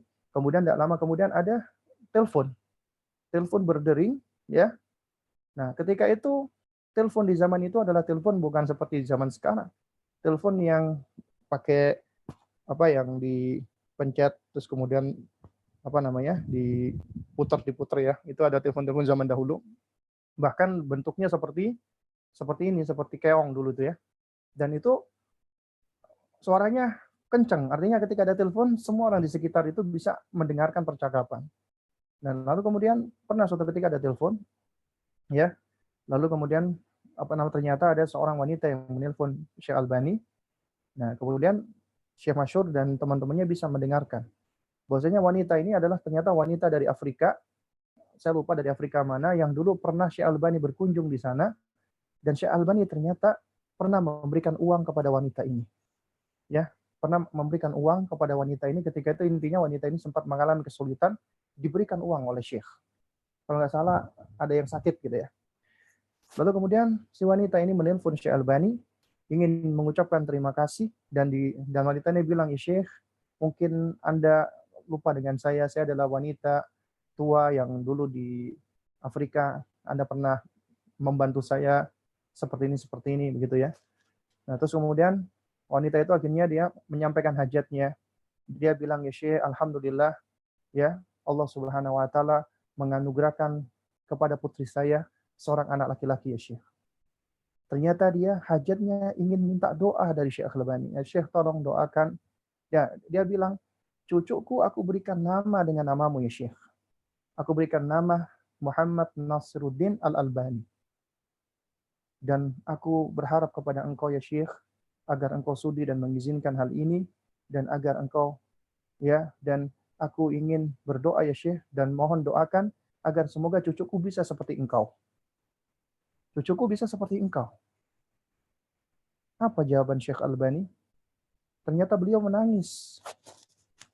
Jadi, ya.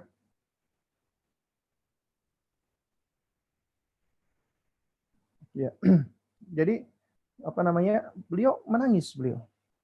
Pada saat ada seorang wanita yang minta agar didoakan supaya cucunya bisa seperti beliau. Dan di antara yang diucapkan oleh Syekh Albani rahimahullah ta'ala, beliau sama kurang lebih mengatakan, "Aku ini bukanlah orang yang layak supaya engkau berdoa supaya cucumu bisa seperti aku." Ya. Karena aku ini adalah orang karena aku ini adalah bukanlah seorang yang berilmu, seorang yang alim. Aku ini hanyalah penuntut ilmu biasa dan Allah banyak menutupi aib-aibku dan aku pun tidak selamat dan selama aku masih bernafas, aku pun belum selamat dari yang namanya fitnah. Aku juga enggak selamat dari yang namanya berbagai macam ujian-ujian. Apabila engkau ingin berdoa, maka berdoalah dan aku doakan semoga cucumu itu bisa seperti orang-orang yang soleh yang telah meninggal dunia karena mereka sudah selamat dari fitnah di dunia ini. Ya, maka doakan supaya mereka bisa seperti Abu Bakar, Umar, Uthman, Ali, Ahmad bin Hanbal, Syafi'i dan seterusnya. Jangan seperti aku, itu kata Syekh Albani rahimahullah. Ini menunjukkan betapa akhlak yang luar biasa sekali dari para ulama tersebut. Menunjukkan adab yang luar biasa sekali dari mereka. Menunjukkan bahasanya mereka adalah orang-orang yang rahmah, yang punya kasih sayang yang sangat besar sekali pada umat. Ya.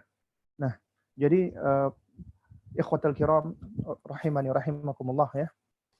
Ya, ini mohon maaf ya, jadi agak sedikit panjang lebar ya dari materi kita atau tema kita ya di malam hari ini ya. Sebab sebenarnya pembahasan kita ini adalah pembahasan perjalanan setelah kematian itu adalah perjalanan yang cukup panjang ya. Dan memang kita nggak akan bisa menyelesaikan dalam satu kali pertemuan karena untuk membahas perjalanan kita di alam barzakh saja itu sudah cukup panjang ya. Nah, nanti insya Allah di pertemuan berikutnya kita akan membahas mungkin yang bagian yang akhir ya, bagian yang terakhir, yaitu apa setelah alam barzakh, artinya setelah kiamat nanti. Ternyata setelah kiamat nanti akan ada banyak perjalanan-perjalanan yang akan kita lalui di situ. Sampai akhirnya Allah menentukan bagi kita apakah kita akan menuju ke neraka ataukah kita akan menuju ke surga Allah Subhanahu wa taala. Dan tentunya kita semua menghendaki dan kita semua menginginkan agar Allah Azza wa Jalla menjadikan kita semuanya di sini adalah termasuk ahlul jannah, dan kita harus berdoa kepada Allah, meminta kepada Allah. Tak henti-hentinya kita harus meminta kepada Allah ya agar Allah mengkaruniakan kepada kita, memberikan kepada kita surganya. Karena ya nggak ada yang bisa memasukkan kita ke surga Allah kecuali Allah. Oleh karena itu kita harus meraih ridhonya Allah, cintanya Allah. Karena apabila Allah ridho dan cinta dengan kita, Allah masukkan kita ke dalam surga. Bukan karena semata-mata amalan kita. Bukan karena semata-mata banyaknya amalan kita. Bukan. Tapi karena keridhaan dan kecintaan Allah. Karena itu jangan pernah kita meremehkan satu amalan pun. Meskipun itu tampak kecil. Dan perhatikanlah, ada seorang wanita gara-gara dia mengurung kucingnya, ya, sampai akhirnya kucingnya mati, dengan sebab itu dia masuk ke dalam neraka. Dan ada seorang wanita pezina, banyak dosanya, banyak maksiatnya, lantaran dia menolong seekor anjing yang kehausan dan dijadikan sandalnya atau sepatunya menjadi tempat minum. Dengan sebab itu Allah ampunkan dosanya, Allah masukkan dia ke dalam surga. Karena itu jangan pernah meremehkan kebaikan sekecil apapun itu, karena ternyata di antara amal-amal yang kita lakukan meskipun tampak kecil, itu yang bisa menjadi sebab Allah ridho, cinta sama kita.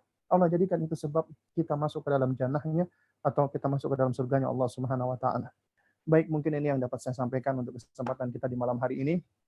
Mungkin sebelum kita tutup, seperti biasa ada pertanyaan yang masuk, maka dipersilakan. Alhamdulillah, Masya Allah, ini topiknya sangat menarik dan sangat berat buat kita. Ini ada pertanyaan, Ustaz, tapi pertanyaan itu kelihatannya masih ada hubungan dengan apa yang sedang terjadi di dunia saat ini. Tapi ada hubungan dengan kematian juga. Pertama, Bismillahirrahmanirrahim. Kalau dalam kondisi seperti sekarang ini, lalu ada yang meninggal dalam jumlah yang cukup banyak, lalu di pemerintah atau pihak-pihak yang terkait itu memutuskan untuk membakar. Dalam artian ini mungkin pertanyaannya karena situasi bukan di Indonesia, bukan di negara Islam. Dibakar itu bagaimana hukumnya, Ustaz? Apakah sang ahli waris itu atau orang yang ditinggalkan ini turut berdosa, atau kelompok Muslim ini turut berdosa dalam hal ini? Mungkin begitu pertanyaannya, Ustaz. Ya baik, baik ya. Ini sebenarnya juga sempat ada jawaban ya dari pertanyaan yang serupa ya. Itu kalau nggak salah dari Syekh diajukan kepada Syekh ini Abdurrahman bin Muhyiddin ya. Ya ini termasuk pembahasan fikih ya, fikih yang berkaitan dengan kondisi-kondisi yang nazilah ya, maksudnya kondisi-kondisi yang saat ini terjadi ya, kondisi-kondisi genting yang saat ini terjadi ya. Nah, di antaranya adalah memang di sejumlah negara ya, pasien yang meninggal dunia karena penyakit COVID itu ternyata mereka mungkin tidak bisa dikafani dengan kain, tapi mereka dimasukkan ke dalam plastik. Jadi dimasukkan ke dalam plastik, ataupun mungkin kafannya adalah kafan yang memang anti air ya, beda dengan kafan yang seperti biasanya. Intinya adalah untuk menghindarkan terjadinya penularan terhadap orang-orang yang hidup ya. Lalu kemudian juga ya biasanya kalau yang setahu saya di Malaysia itu memang dipakaikan plastik ya, lalu kemudian setelah itu baru dikuburkan ya. Dan itu pun juga ada persyaratan-persyaratannya. Dan mungkin ada di sejumlah negara-negara lain ya, seperti Italia atau di negara lain mungkin memang ada sejumlah mayat yang dibakar. Memang sebenarnya bahwasanya mayatnya kaum muslimin itu nggak boleh dibakar sebenarnya. Ya, jadi mayat tidak boleh dibakar, tapi harus dikuburkan. Nah, tapi apabila ya keluarga kaum muslimin yang mereka berada di suatu negara, ya, dan negara itu misalnya sudah membuat suatu kebijakan yang membakar mayat-mayat yang meninggal dunia karena penyakit atau virus, ya, termasuk corona.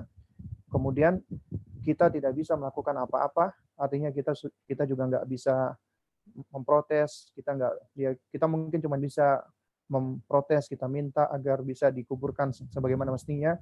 Cuman karena mereka punya kebijakan, maka ini semua sudah di luar dari kapasitas kita, ya.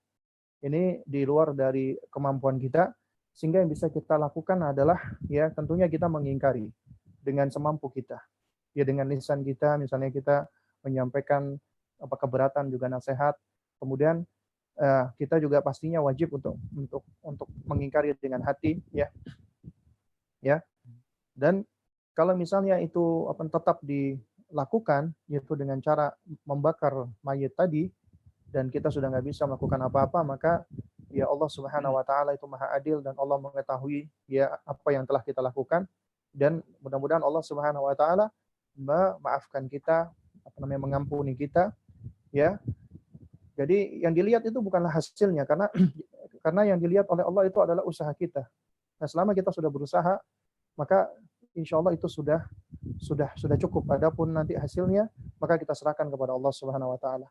Dan kalau misalnya memang ada di antara keluarga kita yang oleh penguasa atau pemerintah misalnya dibakar mayatnya, maka kita tetap ya harus menunaikan hak-haknya yang lain, seperti misalnya kita mensolatkannya, ya, meskipun mungkin bukan sholat jenazah tapi sholat gaib, dan juga kita tetap mendoakan untuk sang mayit, ya, karena ini diantara amalan-amalan yang bermanfaat buat sang mayit yang dia wafat karena kena wabah corona tadi ataupun virus yang lainnya.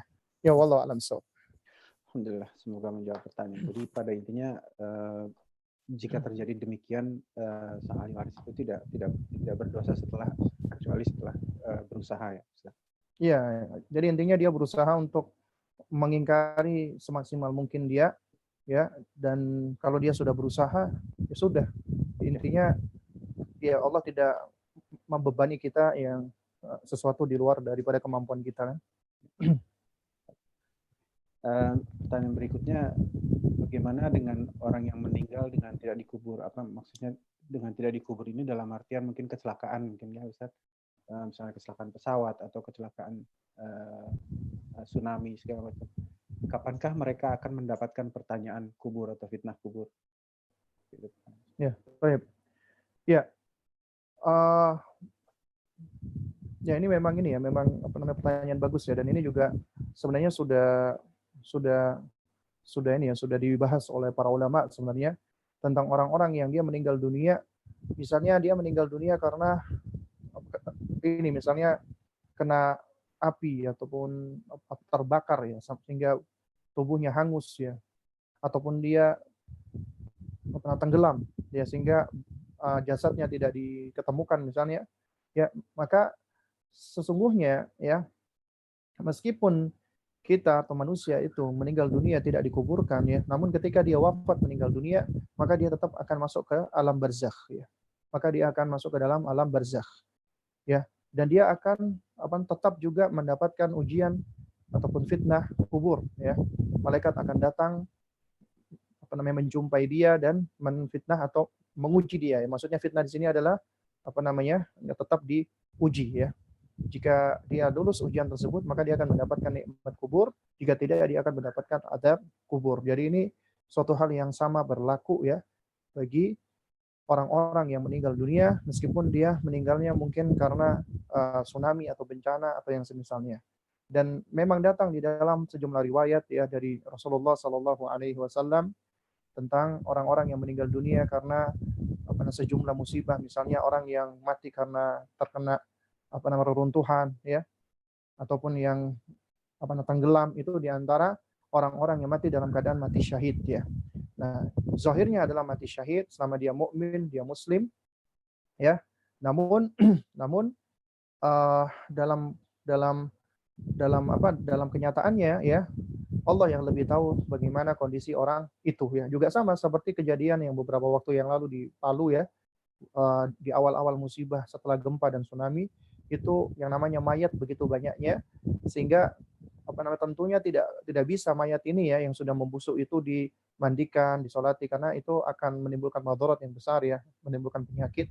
Akhirnya dalam kondisi-kondisi seperti ini boleh semua mayat itu mereka dikumpulkan jadi satu, kemudian mereka dimasukkan ke dalam lubang yang satu ya pada saat itu, karena nggak mungkin mereka dikuburkan satu-satu ya dalam kondisi yang darurat, dan yang bisa yang bisa kita lakukan pada saat itu adalah ya kita berusaha untuk menguburkan mereka ya, dan lalu kita solati mereka ya, dan kita doakan mereka yang mudah-mudahan Allah menjadikan wafatnya mereka adalah sebagai wafat yang syahid bagi mereka ya, jika mereka adalah orang-orang muslim, orang-orang mukmin ya, dan selebihnya kita serahkan kepada Allah Subhanahu wa taala, karena Allah yang lebih tahu tentang bagaimana kondisi mereka. Ya intinya ya, bagaimanapun kondisi kematian tersebut, maka mereka akan tetap masuk ke dalam alam barzakh, alam kubur ya, meskipun mungkin mereka mungkin tubuh mereka ya bisa jadi mungkin tidak berada di dalam kuburan, ataupun mungkin bisa terombang-ambing di laut kemudian dimakan hewan misalnya. Jadi intinya ya, mereka ketika sudah meninggal dunia mereka tetap akan masuk ke dalam alam barzakh ya. Ini diantara yang disebutkan oleh para ulama ya, wallahu a'lam bishawab. Nah, berikutnya pertanyaan, apakah benar kalau kita kesulitan untuk beribadah, misalkan baca Quran, zikir pagi dan petang, itu dikarenakan ada jin yang menghalangi kita? Saya pernah mendengar tentang banyaknya dosa kita yang menghalangi kita untuk membaca Quran, tapi bukan tentang jin. Ya, wallahu taala a'lam bishawab ya, bahwasanya kesulitan-kesulitan kita untuk beribadah kepada Allah itu banyak faktor, dan pastinya memang tidak lepas dari peran syaitan ya. Karena syaitan itu adalah musuh yang nyata bagi kita ya. Baik itu syaitan dari golongan manusia ataupun dari golongan jin. Syaitan dari golongan manusia misalnya adalah kita punya kenalan atau teman orang-orang yang ketika kita akan beribadah, kita mau sholat, tapi kita malah dihalang-halangi, kita malah diajak kepada keburukan. Misalnya kita mau ngaji, kemudian ketemu sama mereka, ngapain antum ngaji, nggak usah ngaji, mending kita nongkrong aja. Itu termasuk syaitan dari jenis manusia. Ya, kemudian juga ada syaitan dari jenis jin.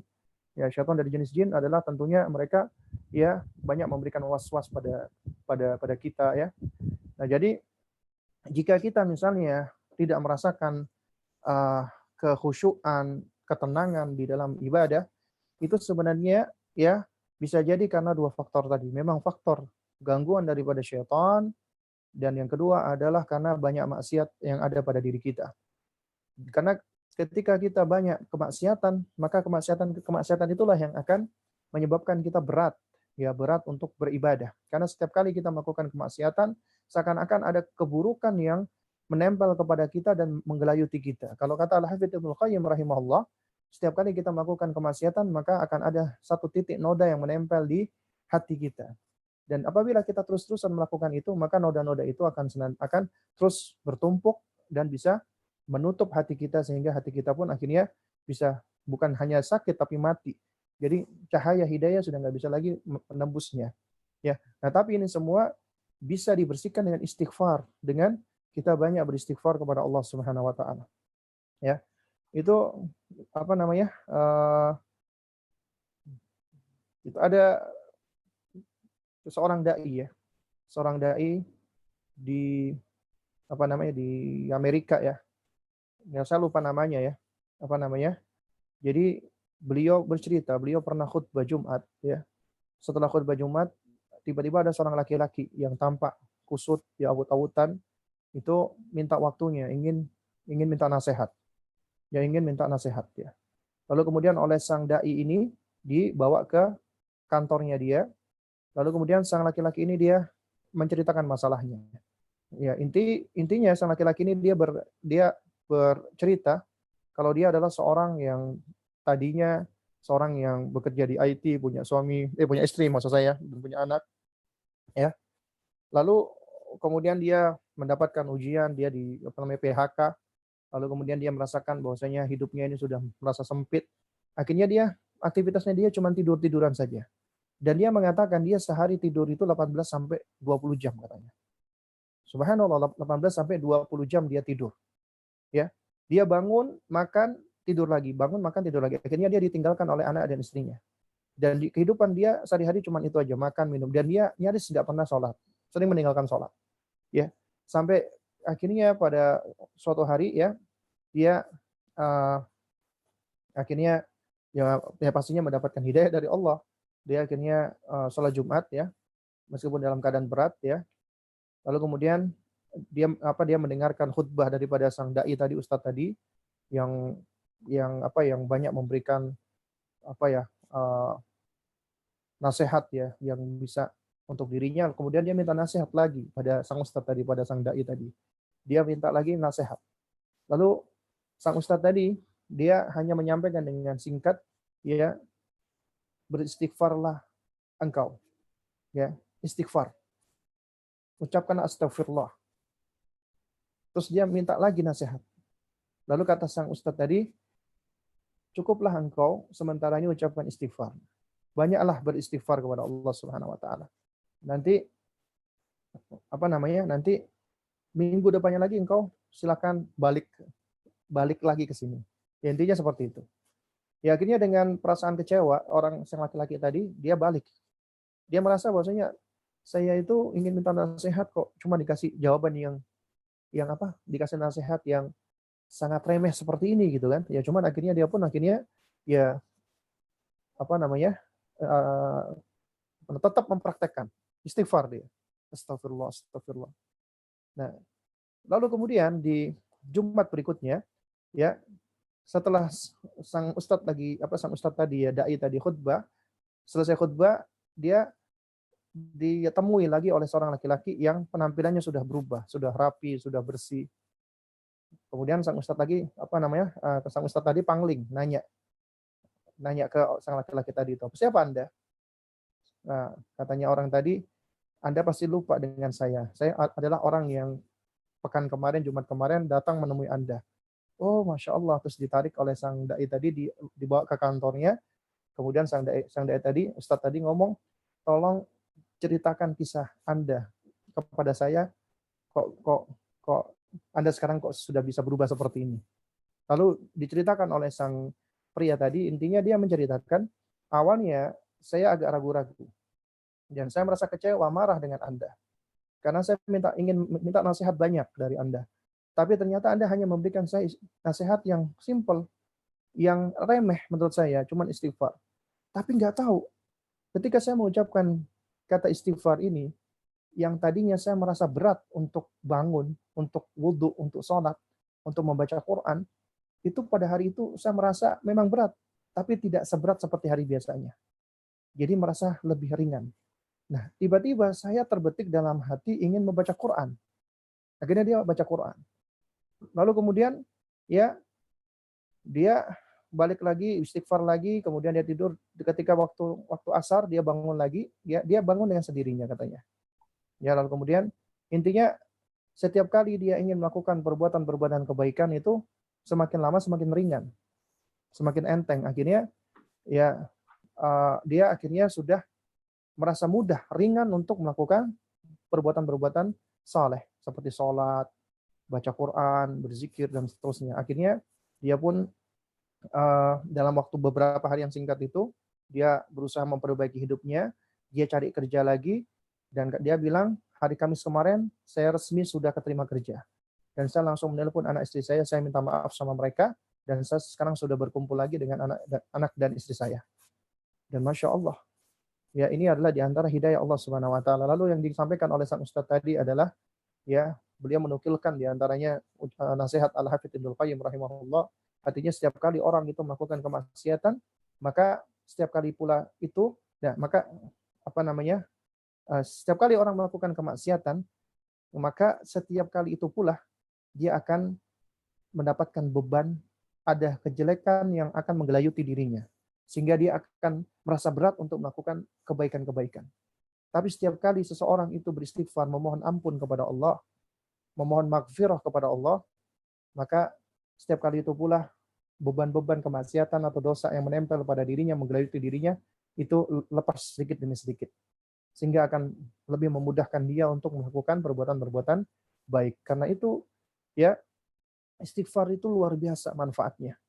Bahkan apabila kita baca ya di dalam Al-Quran, dan dalam hadis Nabi, dan juga di dalam pendapat di aqwalul ulama, di antara kunci-kunci rezeki istighfar. Istighfar itu bisa memudahkan rezeki bagi seseorang. Di antara kunci rezeki yang pertama istighfar. Makanya Dr. Fadl Ilahi di dalam bukunya itu Mafatih Ar-Rizqi, ya, kunci-kunci rezeki, itu di bagian yang pertama adalah istighfar, ya. Istighfar, ya. Jadi memohon ampun kepada Allah Subhanahu wa taala. Jadi itu di antara bagian-bagian awal kunci-kunci rezeki. Ya, jadi jika kita ingin agar kita bisa lebih ringan, lebih mudah, lebih baik ya untuk beribadah, perbanyak istighfar. Bahkan ya, coba kita perhatikan. Ketika kita sholat kan ibadah. Kita sedang berkomunikasi sama Allah Subhanahu wa taala. Ya, tapi ketika kita selesai sholat, Assalamualaikum warahmatullahi, Assalamualaikum warahmatullahi. Apa ucapan pertama kali yang kita ucapkan? Padahal kita selesai beribadah. Apakah kita mengucapkan Alhamdulillah, Alhamdulillah saya sudah beribadah? Tidak.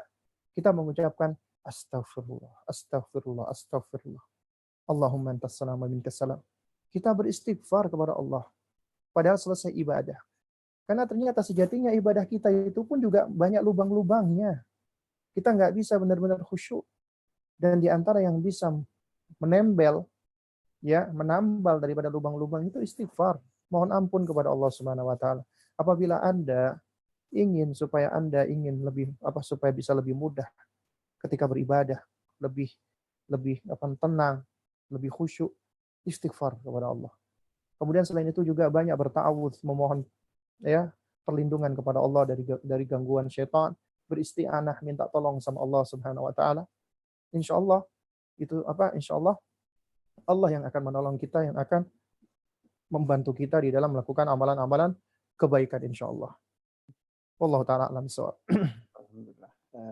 Ini sebetulnya ada pertanyaan sambungan, namun rupanya pertanyaan itu sudah terjawab oleh penjelasan Ustadz barusan, jadi jadi kita batalkan pertanyaan.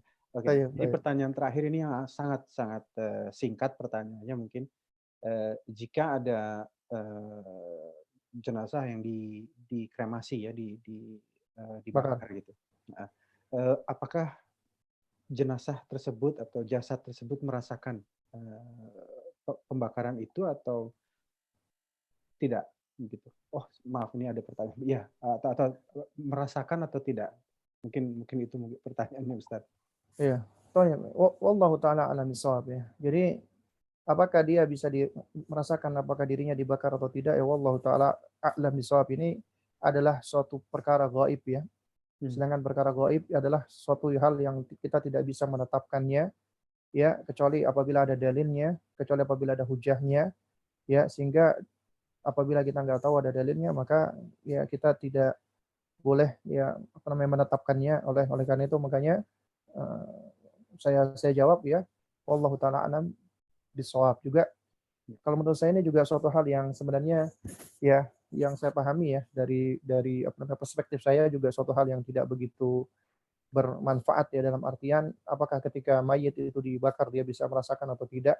Ya ini adalah suatu hal yang sebenarnya tidak begitu bermanfaat untuk kita ya maksudnya. Ya. Karena yang lebih manfaat bagi kita adalah bagaimana atau apa yang bisa kita lakukan untuk sang mayit tadi ya. Misalnya dengan kita banyak mendoakan sang mayit, kemudian kita juga boleh kita bersedekah atas nama sang mayit. Ini adalah suatu hal yang memang diperbolehkan ya, bahkan ini bahkan ijma'nya ahlu sunnah, yakni apabila seorang muslim bersedekah mengatasnamakan saudaranya yang sudah wafat, maka itu akan juga bisa memberikan manfaat buat sang mayit ya. Juga bisa bisa menjadi manfaat pula buat sang mayit. Karena tadi jadi kita lebih baik melakukan hal-hal yang bisa mendatangkan manfaat untuk sang mayit. Adapun perkara-perkara yang kita nggak tahu ya, apakah dia merasakan begini, merasakan begitu, maka ya ini adalah perkara-perkara gaib ya, yang kita nggak punya ilmunya, sehingga saya pribadi tidak bisa menjawabnya. Wallahu taala alam shawab. Maaf Ustadz, ini ada satu pertanyaan terakhir ini yang baru Baik. saja masuk, jadi Baru masuk ya, tayyib. baru masuk, mohon maaf. Terakhir, Ustadz, mohon nasihat selain berdoa memohon pertolongan Allah, ikhtiar apa yang harus dilakukan supaya terhindar dari su'ul khatimah dan mendapatkan husnul khatimah?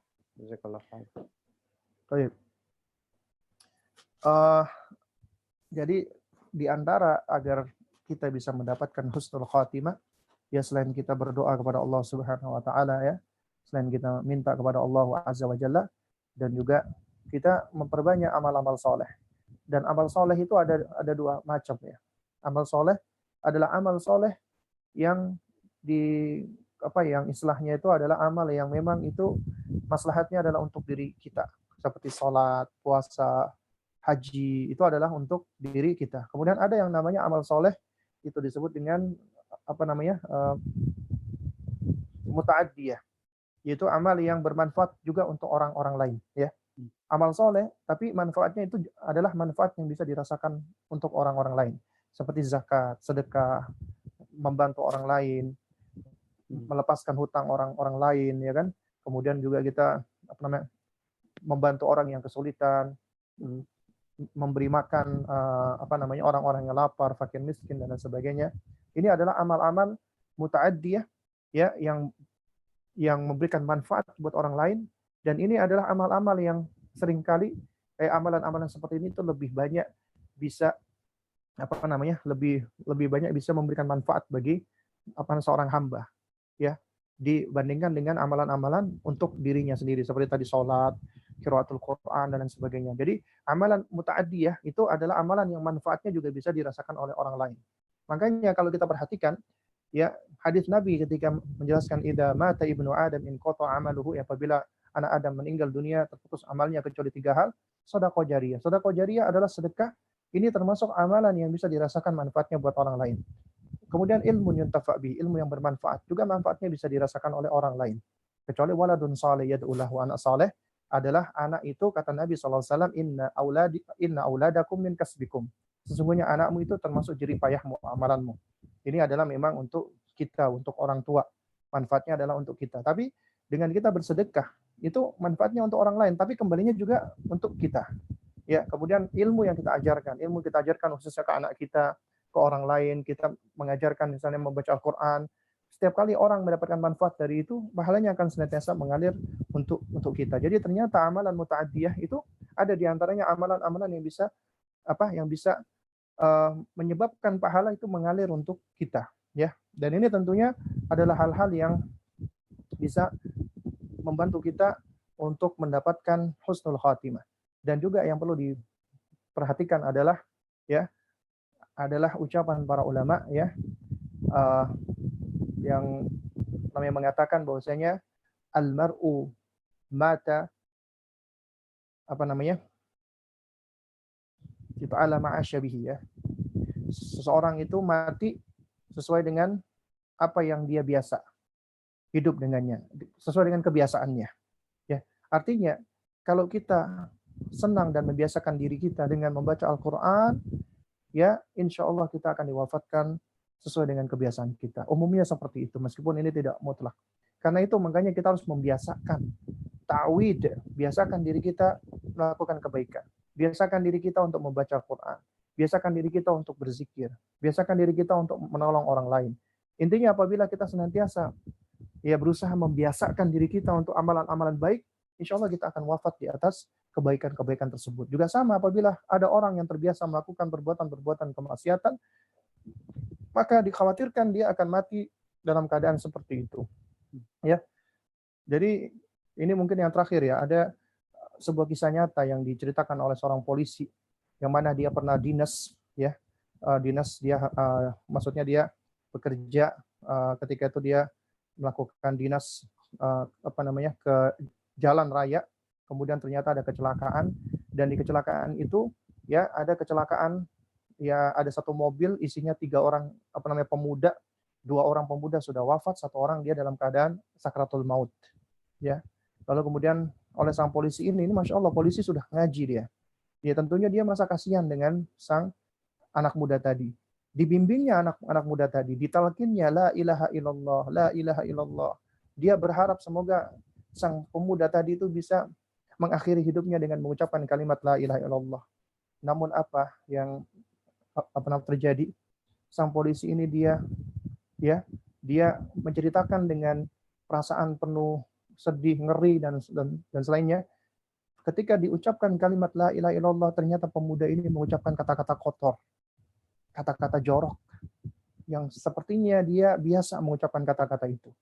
Dan akhirnya itulah yang menutup kehidupan dia. Waliyadzubillah. Ya.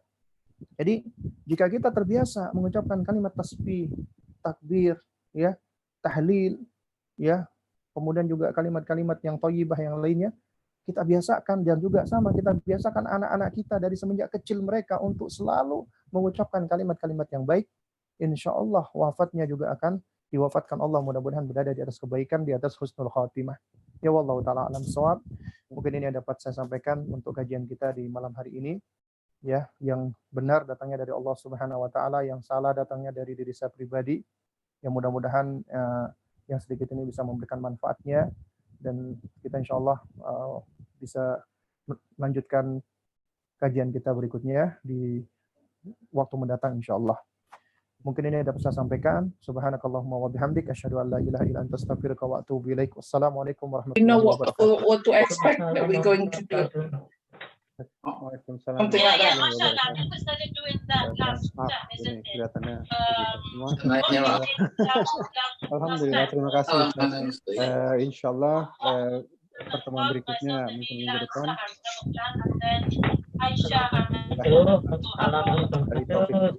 Selamat pagi, Ustaz.